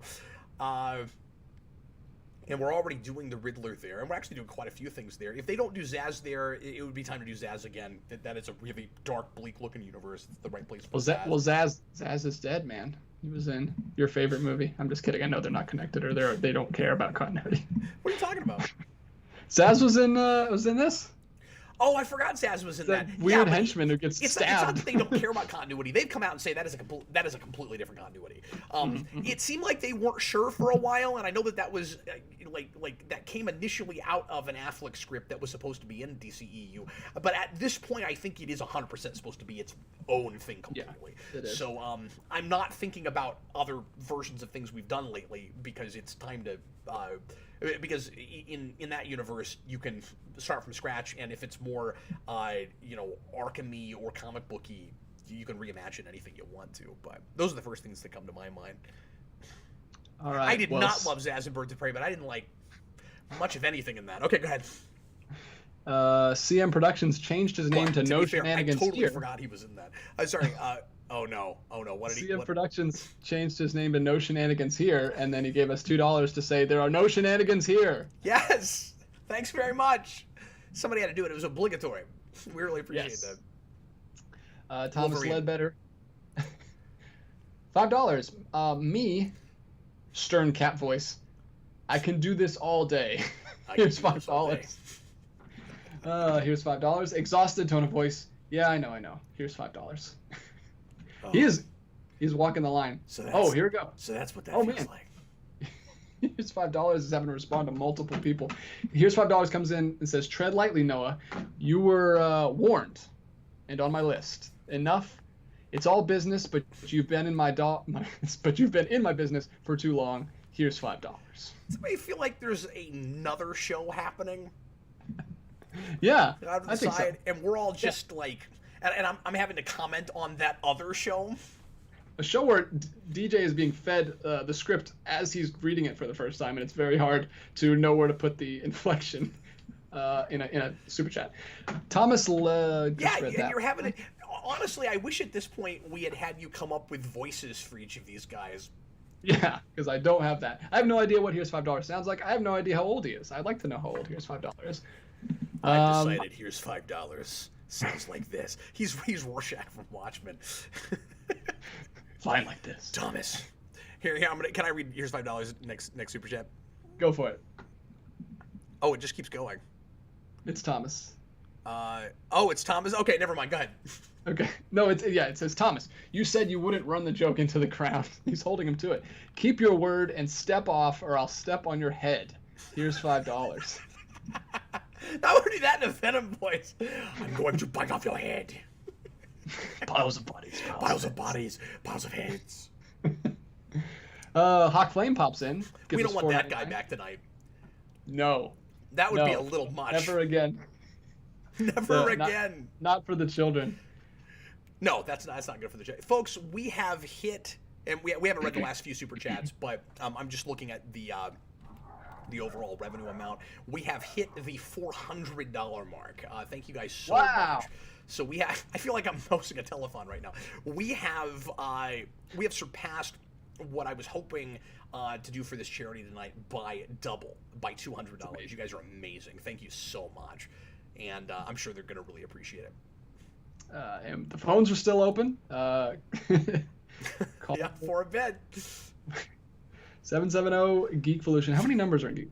We could probably get that phone number. I don't know. We've been talking about doing a phone number on the show for a long time. You know, I've been thinking. I always like to plan things on the show. You know what I've been thinking about doing lately, DJ? Trying to actually answer live calls seems like a bad idea for a lot of reasons on the show. But one thing I've thought about maybe doing is a call line where we could do like voice messages. Yeah, leave us voice messages. And if we obviously we listen to it ahead of time, so we didn't have to deal with whatever insane stuff might come up during the show. Mostly, we're not dealing with trolls, but who knows what ends up happening. But we could open the show or even close the show, DJ, with pre-written questions that were given to us by phone call, and we could actually play a person's voice and be like, okay, this is going to be either the opening topic for the night or the first question after the lead-in topic. I think that would be really cool. That would be really cool. Let's go to the phones to close this show. I like that. That'd be really classic. I've seen some radio shows that do that. Yeah. And that's here's $5. Oh no, here we go. Hawk Flame, $4.99. No question. Here's $4.99, guys. Thank you. Thanks for the donation. I'm just setting it down. Somebody won't be happy with you, but okay. What's up now? Hawk Flame just gave us $4.99. Said here's $4.99, guys. So of course, here's $5. Responds. Hawk, you are no hawk for that one. You are a flightless penguin that will perish in a sewer. Here's $5. Good Lord. I have not been keeping track of the $5 super chats from Here's $5, but he's probably given us 100 of the $400. It's at least half that. It's at least half that. Yeah, it has to be. Thanks so much to Here's $5. He's not quite the MVP for the evening because we had one guy with a $100 super chat, but he's at least second. Yeah, he's amazing. And with the jokes, bringing us some humor. 5590ERS gives us $2.99 to just give me what looks to be some kind of green pear-shaped bird emoji that's animated and giving me a high five. I don't know what that is, but he's giving me a thumbs up. So thank you. Oh, I didn't even see that. That's all the way to the right. I was like, I thought it was just a $3 super chat with just a bunch of space underneath it. I didn't even know what was going on. No, it's got an animated pear-shaped bird emoji giving me a thumbs up. Oh, okay. Very fun. Thanks for that. I could use the encouragement. You know, these shows are stressful, these rapid-fire ones, and I appreciate it. If we could even say it was a rapid fire, do you have a number right now? Have you kept keeping track, or did you just stop bothering with it? I'm keeping track, but I haven't. I go like in batches, so I'm like 5 or so behind, but it's only like around 40 something. Yeah. Well, that's still quite a bit for. I mean, your average show's not that many questions, but we're not going to get obviously anywhere near the record. But that's not entirely my fault because a lot of and it's not a bad thing. It's a great thing. A lot of my job tonight has been sitting here listening to people give, yell at each other to give children money. Which could you ask for a better gig? No, it's amazing. It's the best. Yeah. So we are definitely going to do one of these again. Yeah. What? It could be an annual thing. I think it should be at least once or twice a year. Yeah. Yeah. Thomas Ledbetter. You know, it could be. I don't know if we should do it for every landmark, but it would be a cool thing to keep doing for some landmark shows. Like, I don't know if we should do it for 200, but we could do it for 250. I think it's a good idea to do it for more landmark shows. Yeah, that's a good idea. Having a theme for those kind of things. Thomas Ledbetter. Here's $5 versus the Welder fight. Also, Cap is my absolute favorite, though. I hope so. I mean, we would assume. Infinity War Thanos voice. I had to. I don't even remember what he says that. Does he whisper that? Does he whisper that line? I don't even remember that line. Here's $5. He says, again, man, he's beating him over the head with his catchphrase. No limits, that Thomas. Yeah, he used the stones to destroy the stones. But no, man, don't put me, the Welder, up against Here's $5. The Welder likes Here's $5. The Welder is not stealing Here's $5's shtick. That's you. Don't try to pass the buck. Yeah, it's true, and I realize that that's basically a character that you kind of half came up with, but every time you say it, it still sounds like you're talking about yourself in the third person. The Welder. He's coming up again right here from Hawk Flame. What is the origin for the Welder's welding abilities? Well, sir, it was... Ask Austin? Yeah, he writes my stuff. He writes my scripts. But the actual origin was the special effects supervisor for the Marvel films coming up to me, shoving a blowtorch in my hand and saying, push this button and burn this piece of metal. That was all the experience I had. But I assume the welder's experience was just school because he was in that class. I mean, he was in a shop class. Yeah, does he have superpowers, or is he just really good at welding? I don't know. You have to ask Austin. He comes up with a whole thing about how the she-welder dies, or she was blipped away. And wait, there's a she-welder? Yeah. I don't remember that. That was when the deleted scene where I'm talking to that girl in the in dance scene. I'm talking to her. Based it all on what little actual filmed material there was of the welder. He's a stickler for the source material that Austin is. Austin, yeah. I don't know why I've come up with this catchphrase where I call people that and then their name. He's our in-house writer. That's amazing. Thanks, Hawkflame. Thanks for the callback. Here's $5. Is the welder like Bullseye, where like he never misses at welding? He never misses a piece of iron with the torch. That fire is always gonna get on that metal, no problem. Yeah, I want him to just have like comic pyro like tubes running to his arms that just like shoot fire like really far out of his hands. He'd be like Firefly. Oh, he could fly? The Batman villain.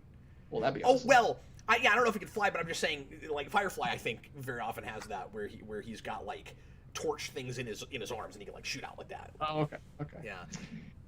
Stark Tech. He'll get it from Stark. Well, everybody gets everything from Stark Tech, naturally. All right, here's $5. Thomas, you weasel. You will forfeit the right to say, here's insert dollar amount from here on out, or you will forfeit your limbs. Here's $5.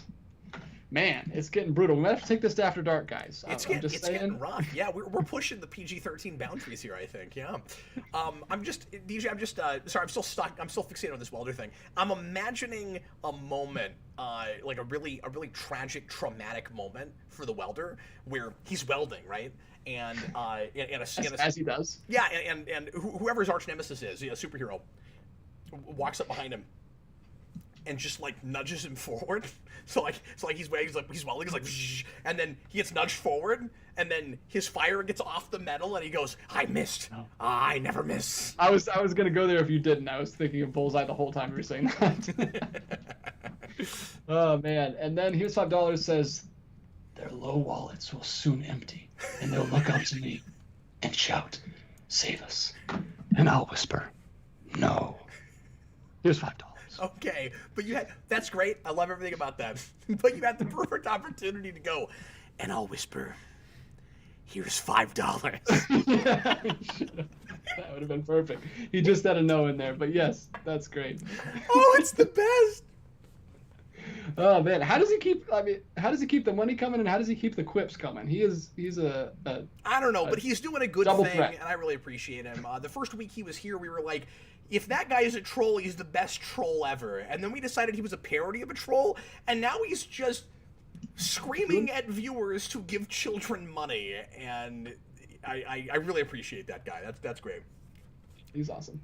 All right, Tom, not to be outdone in the emoji arena, also gives us $2 to give me a pear-shaped bird emoji with a headband and sunglasses on, who's turning around and showing me his booty, and it says, "Hey you." It says, "Hey you."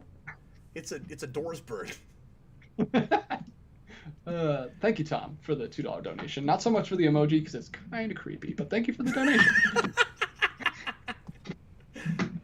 Yeah, that's funny. All right. Here's $5. Comes back. DJ, misreading my super chat directly at. No, that was the Rorschach one. I just hadn't read it yet. Sorry that you wasted another super chat to tell me that. He just wasn't there yet, man. He's gonna get there. Did we read Connor's? No, I do have Connor's. Connor's is right up next. I realized I just read TH1's first because the emoji was just right there. But yeah, I do have Connor's written down. Okay. I didn't forget. Just making sure. Sorry, I don't mean to do your job for you, but I really don't want to miss any on this show. Yeah. Because everybody should get acknowledgement for helping us out with this charity. Exactly. Let me just to be sure, I'm gonna go back and make sure there's not another here $5. But I'm gonna read Connor's and then I'll go back. Here's $2 while you're reading this. I'll go back. Here's $20 for the kids and troops. Congrats on 150. shows. Here's to 150 more. Thank you, Connor. Thanks, Connor. We're gonna try. We love doing this, man. Yeah. I mean, yeah. Unless something traumatic happens to one of us, I feel like we're gonna be doing this for a long time. Unless somebody walks my DJ and pushes him forward. He just has a really traumatic experience. I missed a question.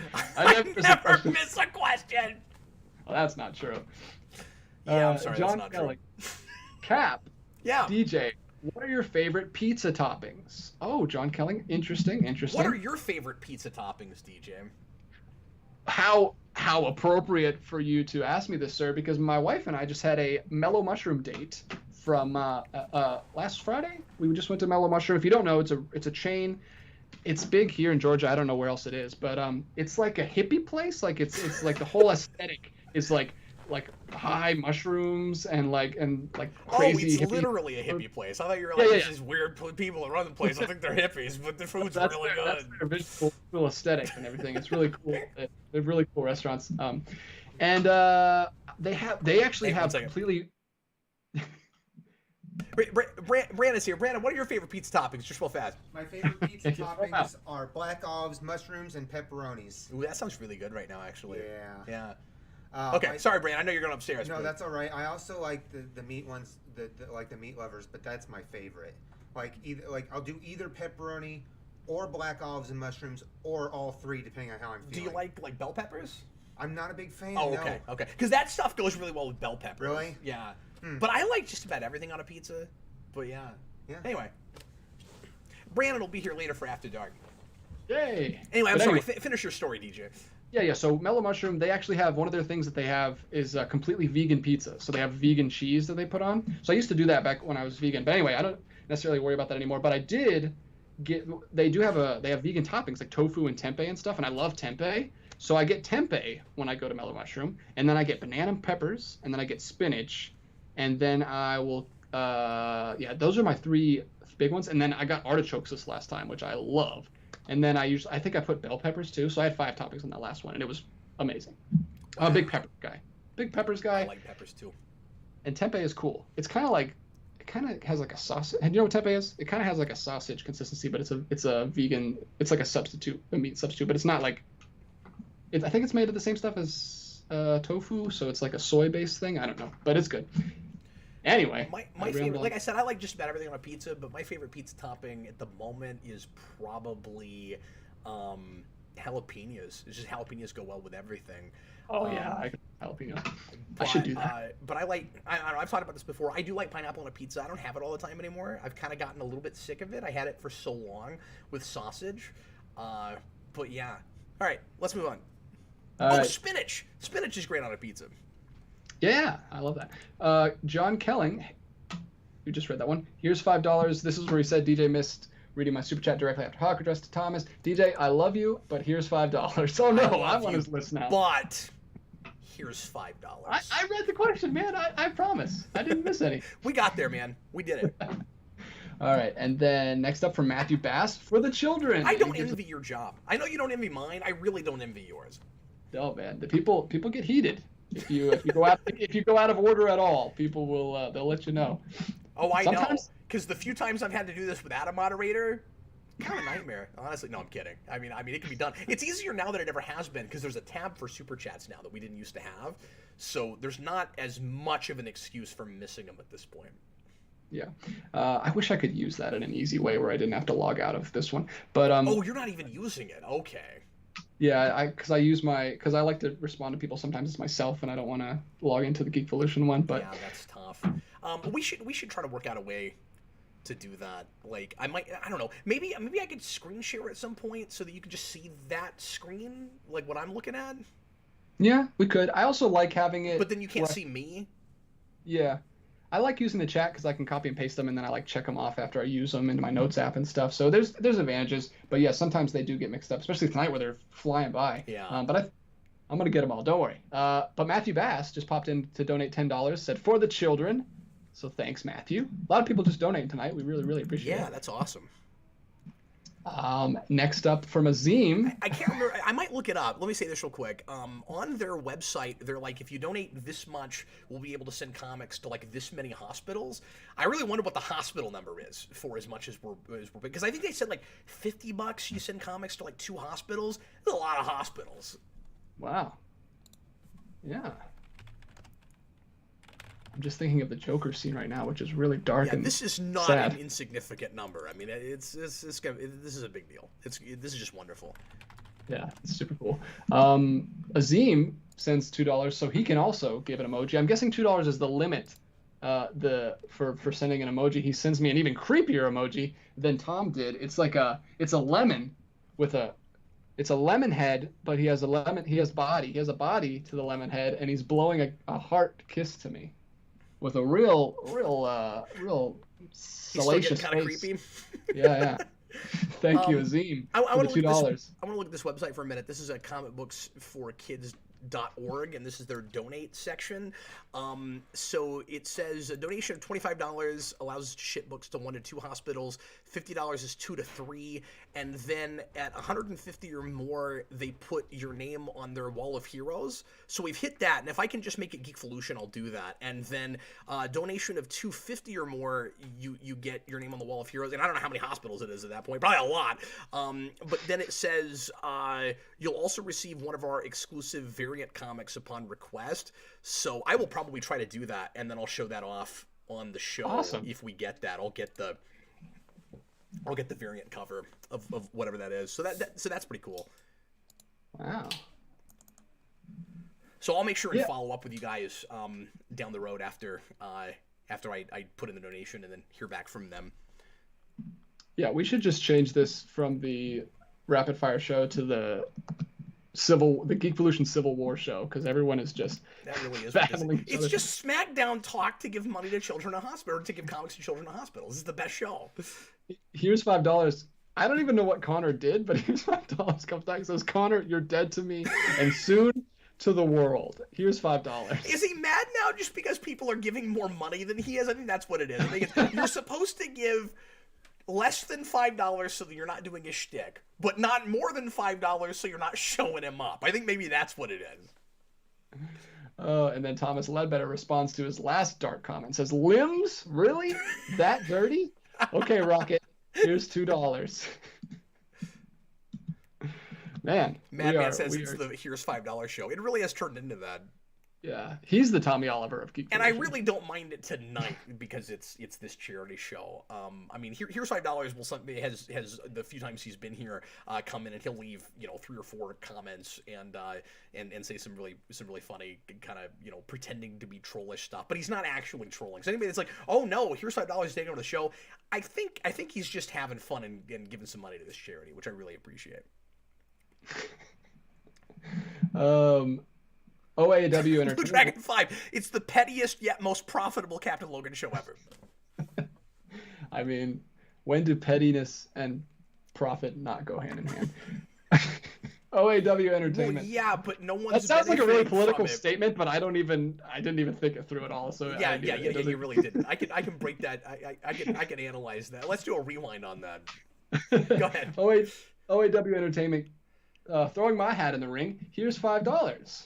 Well, thank you, OA Entertainment. I really appreciate it. You guys are really outnumbering him at this point. I hope he has some kind of blowtorch or superpower. Oh my god, I love Snuffles. Snuffles, you might have gotten comment of the stream if it hadn't been for that earlier one that I still really kind of want to use. But I'm sorry, we'll get to that in a minute. Go ahead, DJ. Okay. TH1, Tom is really liking that he can post emojis only. So he gives us 99 cents to post a scared emoji. Tom's all about the emojis, man. If you go talk to him in the Discord, sometimes he just speaks in symbols, and I don't know what he's talking about. Favorite movie of Tom's is the Emoji Movie. But yeah, he posts really kind of like this. See, I could be showing the screen and let you see what that looked, but I'm not going to. I'm going to let DJ just keep doing the emojis with his face. That's my whole plan. All right. So I don't know how I'm going to do that one. Here's $5 says, respect to DJ for fixing his mistake. Disrespect to Thomas and OAWE for their disrespect. I don't want to have to end you people. Here's $5. I love that he's standing his ground. Like, he's not going to let any amount of $5 donations stand between him and his territory. And I respect that. No, and that shtick is going nowhere. TH1, Tom Beckett again with another emoji. Coming soon is the emoji. Didn't know that counted as emoji because it's just words, small, with stars around it. But I don't know what's coming soon. Maybe that ties into his scared face that he posted earlier. Maybe something's coming. OAW Entertainment, $5. Here's $5. Come at me, bro. He's calling him straight out. Oh man, I feel like we're calling a wrestling match. Like we're the two announcers. So at this point. We're just doing a color commentary right now, and people texting. It's a nice change of pace, really. Yeah. Remember I'm doing the show was me answering questions. Yeah. Remember when we were going to try to beat a record? We didn't even get to half the record because more than half of the super chats are "You suck. Here's money for children." Oh man, yeah. I mean, you're getting a nice reprieve. I'm talking about the same. I know now. you're having to do a lot of talking right now. I'm having to get into character. I'm having to do impressions. I mean, I'm having to do everything. Thomas Ledbetter. Oh goodness. You're gonna have to do this one because I definitely can't do an Aerosmith impression. I can't do it. What, you think I can do an Aerosmith? You've at least heard the song. I don't even know what he's referencing. He says Thomas Ledbetter gives $2. He says DJ as Aerosmith, and I don't miss a thing from what we were talking about earlier about how I don't miss questions. I don't know that song. What is that song? I don't want to miss a thing. That 90s ballad that just was earwormy and got stuck in your head. And you just wanted to bash yourself in with pots and pans. And I don't want to miss a thing. Well, there we go. That'll be my my theme song every time Cap announces me into the show. And then there's that insane thing at the end where he just has a conniption fit. Oh really? Yeah, because there's this part at the end where he goes up like he just goes rah, rah, rah, and that's what it sounds like, and it's amazing.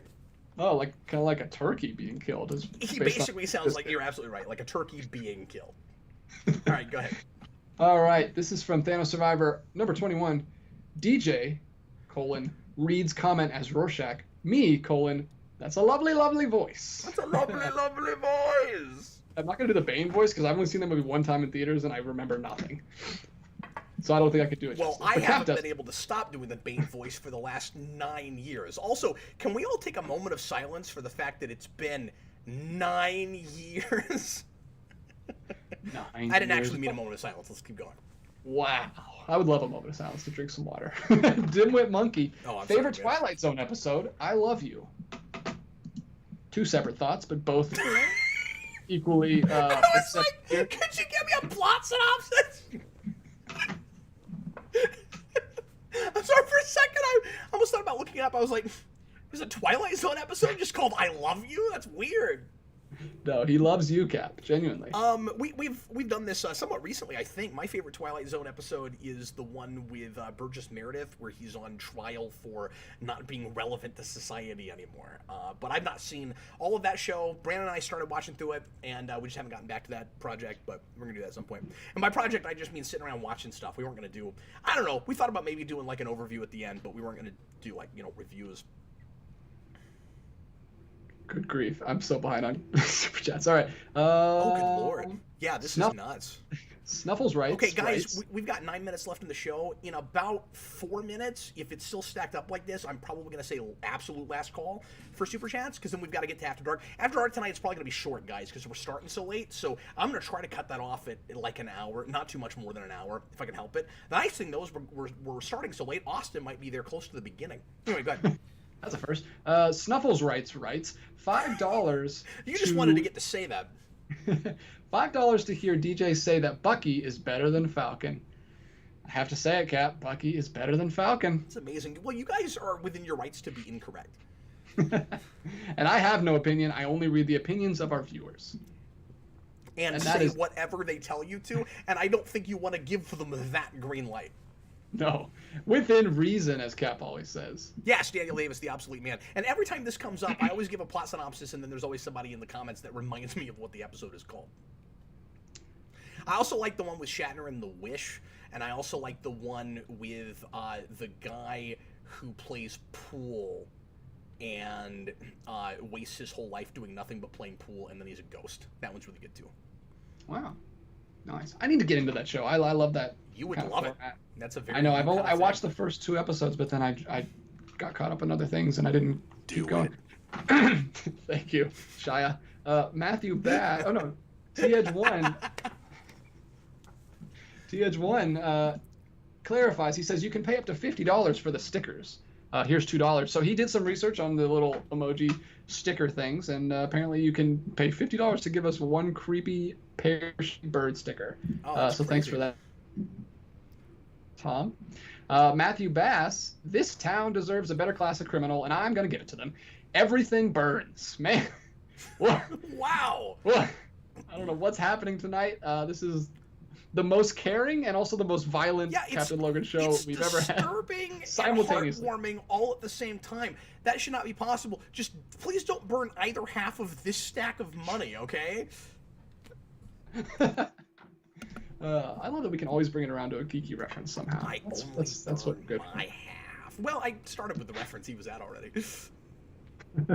Lewis Cox, why $5? Why or £5? Why do some Americans? Why do you want me to fire DJ? Oh, because he doesn't agree with me on my factual statement that Falcon is better than Winter Soldier. I can't even remember his name because he's just not as cool. Sorry, go ahead. Why do some Americans call pizza pie? It is not a pie. It is a pizza for the kids. For the kids, here is $5. Here's £5. It's not a pie. It's for children. No, I think the idea is that anything that can be segmented up like that and then given to you in slices can be considered a pie. So that's why it's a pie. I think we're pretty consistent. When you say some Americans call it that, like, I have never called it that. That's like a movie thing. Like, I've never heard someone in real life call it that. Yeah, I mean, I probably have once or twice, but it's kind of like, I don't know. I don't want to say colloquial. I'm not sure what the right word is, but sometimes somebody will just be like, can I have a slice of that pie? And everybody knows what you're talking about. It's pizza. Yeah, but it's interesting that cake is also a circle and also cut the same way. So but it's not cake pie. Yeah, that's a good point. Cake doesn't have crust. That's what it is, right? Pizza also has crust. Pizza has crust. Lots of stipulations to this saying that we've somehow... No, it's consistent.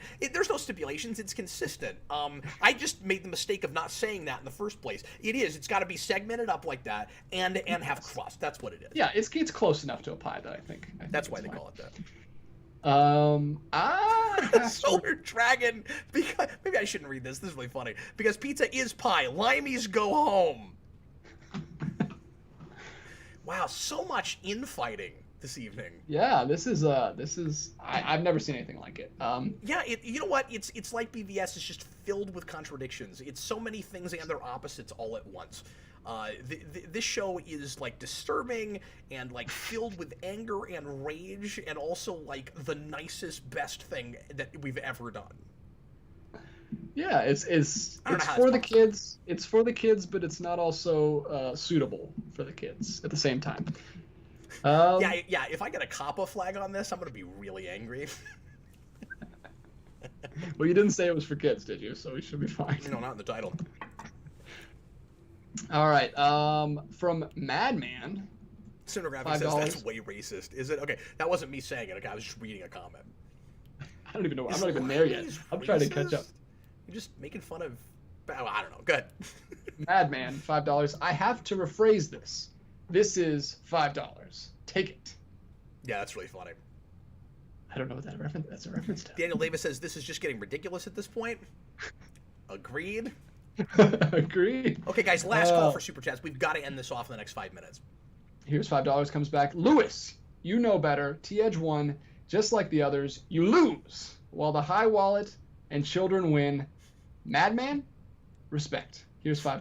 The high wallet. Interesting. He had respect for Madman. Madman's on his good side, even though he stole it. Oh, he rephrased it. I gotcha. Bag Studios, $4.99. I nearly asked what Geekvolution Civil War would be. Now I know. Now you know. Last one tonight. Pros and cons to the Earth's gravitational pull. # for the children. Oh, that sounds like a branding question. We should bring that back up during the during After Dark tonight. Try to remember that, DJ. We should bring that back up later. I just love doing a pros and cons list for something like as fundamental as the Earth's gravity. Like you gotta have it. I don't know. Like I guess it sucks that I can't fly. It looks like I can't jump higher. Yeah. I mean, you gotta have gravity. I don't know. I'd love to moon jump around. I always wanted moon shoes from the 90s. Anybody have moon shoes? Moon shoes. Moon shoes. Was that past your time? Yeah, if they were just like trampoline shoes. Oh, you don't have to apologize, Cinematographic. That was really funny. No, if I could jump like I was on the moon, then I could like really reenact Virtua Fighter. Yeah, because they like jump and like float down. It's like the only thing I know about the game. Oh, yeah, there's a little bit of that. Oh, you gotta play with me at some point, man. I'm gonna get you into Virtua Fighter. I just learned an hour ago when you said it that it's not Virtual Fighter. Yeah, that was a whole series of games that Sega had where they took the L off of it. I guess the idea was it's not virtual because you're not wearing a headset and it's not, you know what I mean? Like it's not actually virtual reality, but it looks like back then what virtual reality looked like with that polygonal look. And so they had Virtua Racing, Virtua Fighter, Virtua Tennis. There were 2 or 3 others. Virtua On, I think, is a different thing, and I don't know that Sega made that, but there were several things with that title. Oh, cool. Virtua Fighter was the most popular by far, but Virtua Racing was also huge, and I love that game, even still. John Kelling, $5, still stuck on TMNT/X-Men. Yeah. He says Leatherhead equals Colossus. Oh, he gives us his recommendations for the last week's question. Yeah. Or Tuesday's question. Leatherhead equals Colossus. Mondo Gecko equals Deadpool. Bebop is Blob. Rocksteady equals Juggernaut. And Rat King equals Mastermind. And Super Shredder equals Magneto. He's really thinking about this. Yeah. It's those not are bad. Cool. Those are cool picks. I mean, I don't think you even have to go to Super Shredder. I think just Shredder and Magneto kind of works, but yeah. No, those are fun. I would throw out some more suggestions, but we just don't have time. We actually are about to hit the 2-hour mark. How many more Super Chats do we have? 1, 2, 3, 4, but one is just Tom giving me a game over sticker for $1.99. Thanks for the donation. The show is done. Yep. Yeah, perfect. Appropriate. Hawk Flame, here's $5. Oh no, you said here's $5. I owe you 1 penny because the super chat was only $4.99. We'll take an IOU for that. You stole that penny from the children. I just want you to know, Hawk Flame. Yeah, it's like restaurants. You're supposed to round up for the charity, you know. Here's $5. I would love to. Never mind. Here's $5. Sorry, Hawk. 23. Here's $5 chats from me tonight. Jeez, he counted 23. A new record that may have Good Lord. He says they may have the war, but they'll never take my crown. Here's $5. Yeah, that's nuts. Thanks again, man. And then Snuffles writes, let's close the show before anyone steals his shtick one more time. Snuffles writes, well, like I said last call, let's not put any more in right now. As much as it would be fun to round this out to 550, we've got to end the show out. So yeah, go ahead. Do you understand Snuffles' comment? I think it's just a typo. I think she's saying Cap. Yeah, she's saying Cap. She's just saying, what's Winter Soldier's name? Like you don't know. It's Bucky Barnes, okay? It's not like I don't like Winter Soldier. I just like Falcon more. Well, you love the movie Winter Soldier, so it's the best. Yeah, I do have to say, like, Winter Soldier's got his name in the title of the best movie they've made. Oh, I've lost my voice tonight. Thomas Ledbetter, $2. Last one. Thank you, everyone, for being so amazing. Seriously, guys, yeah, absolutely. I didn't. I'm not being disingenuous when I say this. I did not expect this. I was gonna be stoked if we could get to 200. I honestly didn't think we'd get there. I mean, it would have been pretty cool just to get to 150. I mean, what we've been able to do tonight is really nuts and amazing and just so wonderful. Yeah, you've been amazing, Thomas. You've given us a lot of donations tonight, so thank you. But then here's $5, rounds it out. He says 24. Thomas, you are not amazing. Here's $5. Okay, so if nothing else comes in, we have made it to 545.94. Good. Great. Yeah, that is spectacular. Awesome. So obviously, YouTube takes its cut of Super Chat money. What I will probably do is is donate the rest of it myself and just give the amount that we made tonight to the charity and just eat the rest of it myself. That's my thinking right now. I haven't done the math on that. I'm pretty sure that won't be too much of a problem, and I can do that. At the very least, of course, I will be donating like my cut past what YouTube takes, but I will probably donate that entire amount. That's my plan right now. Awesome. That's super cool. Well, we did it. As Noah O says in the comments, we did it. Yeah, this was crazy. What a great show. I got no words. You guys are the best. Snuffles just put another $2 super chat for Bucky. For Bucky. So we're at Look, he's not gonna get that. You know what though? We actually did hit over 550 because Azim asked me to donate that $5 that he gave last show to this. So that will get us to the 550 place. Okay, we're actually well over it now. Because Back Studios just put in $4.99 and said round it up. Here's $5 and John Kelling $5. You know the words. Yeah, this is. It's amazing that we were $5 away from 600. There it is. Yep. Yeah, no, that's absolutely insane. Yeah, I don't know what to say. You guys are amazing. Thanks so much. So we're gonna have to call it quits now. This has been one of the coolest things that's ever happened on this channel.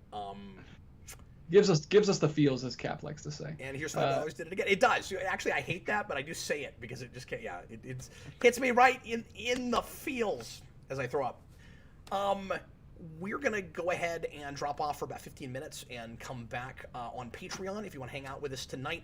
Like I said, we're going to try to keep it to around an hour tonight. We're probably doing a crazy thing with Brandon unless I take a look at the thing he brought and go, no, I'm not doing that.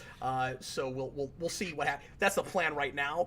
And I've got a couple other things planned that we may or may not be doing. And then tomorrow night, 7 o'clock, is the premiere for part 1 of the Batman vs. Superman Rewind. So please come and hang out with me for that. I will be in the comments chatting with whoever wants to chat, and those have been going great. We've been doing premieres on Fridays the last 2 weeks, and we've had great turnouts for those. You guys have been wonderful. It's been so much fun to do that. And then Tuesday, just lots of events, lots of stuff going on the channel. Tuesday, Brandon, I'm sorry to uninvite you to a thing. DJ and I will be back with you on Tuesday for another Marvel Mania, where we'll be doing Spider-Verse. Into the Spider-Verse, so look forward to that. A title that actually doesn't make a lot of sense, because you don't go into the Spider-Verse, you're in one dimension, and a bunch of people came. So it'd be like out of the Spider-Verse into Miles Morales, but that's a terrible title. Yeah. So, anyway. Into Miles Morales, yeah, that was not into his universe. Anyway, it was implied. Thanks a lot for watching, folks. We will see you again next Tuesday. Real quick, here's $5, gave us another $5, said bag, no, here's $5, and then OE Entertainment said blast your YouTube and your 30%, gave us $5 in another super chat. So thanks, guys. So many $5 super chats tonight. Obviously, I honestly didn't even remember what the percentage was. Anyway, yeah. But like I said, I'm gonna try to get us all the way there. That's my plan at the moment. Anyway, thanks a lot, guys. You're all wonderful, and I will see a lot of you guys tomorrow night, hopefully, and then DJ and I, like I said, Tuesday, and then next Thursday night, another Captain Logan show, probably something a great deal more normal than this. If you didn't enjoy a lot of us just reading super chats that weren't questions, don't worry, we'll be back to question taking next time. I was Captain Logan. This was DJ Martinez. Look for a link in the next 5 minutes or so if you're a patron and you want to hang out with us for the unlisted and uncensored live show. Patreon.com/geekvolution. $2 get you access to that, and then just wait for the email in your inbox. We will see you again next time. Bye, folks. For the check. Did you just say cut the check? No, I said for the children. Oh, that's even better. But you know, cut the check. That too. Later. I don't think I made it in before you cut off though. Oh no, we're still live. Oh, we're still live. Okay, well, yeah. Bye, guys.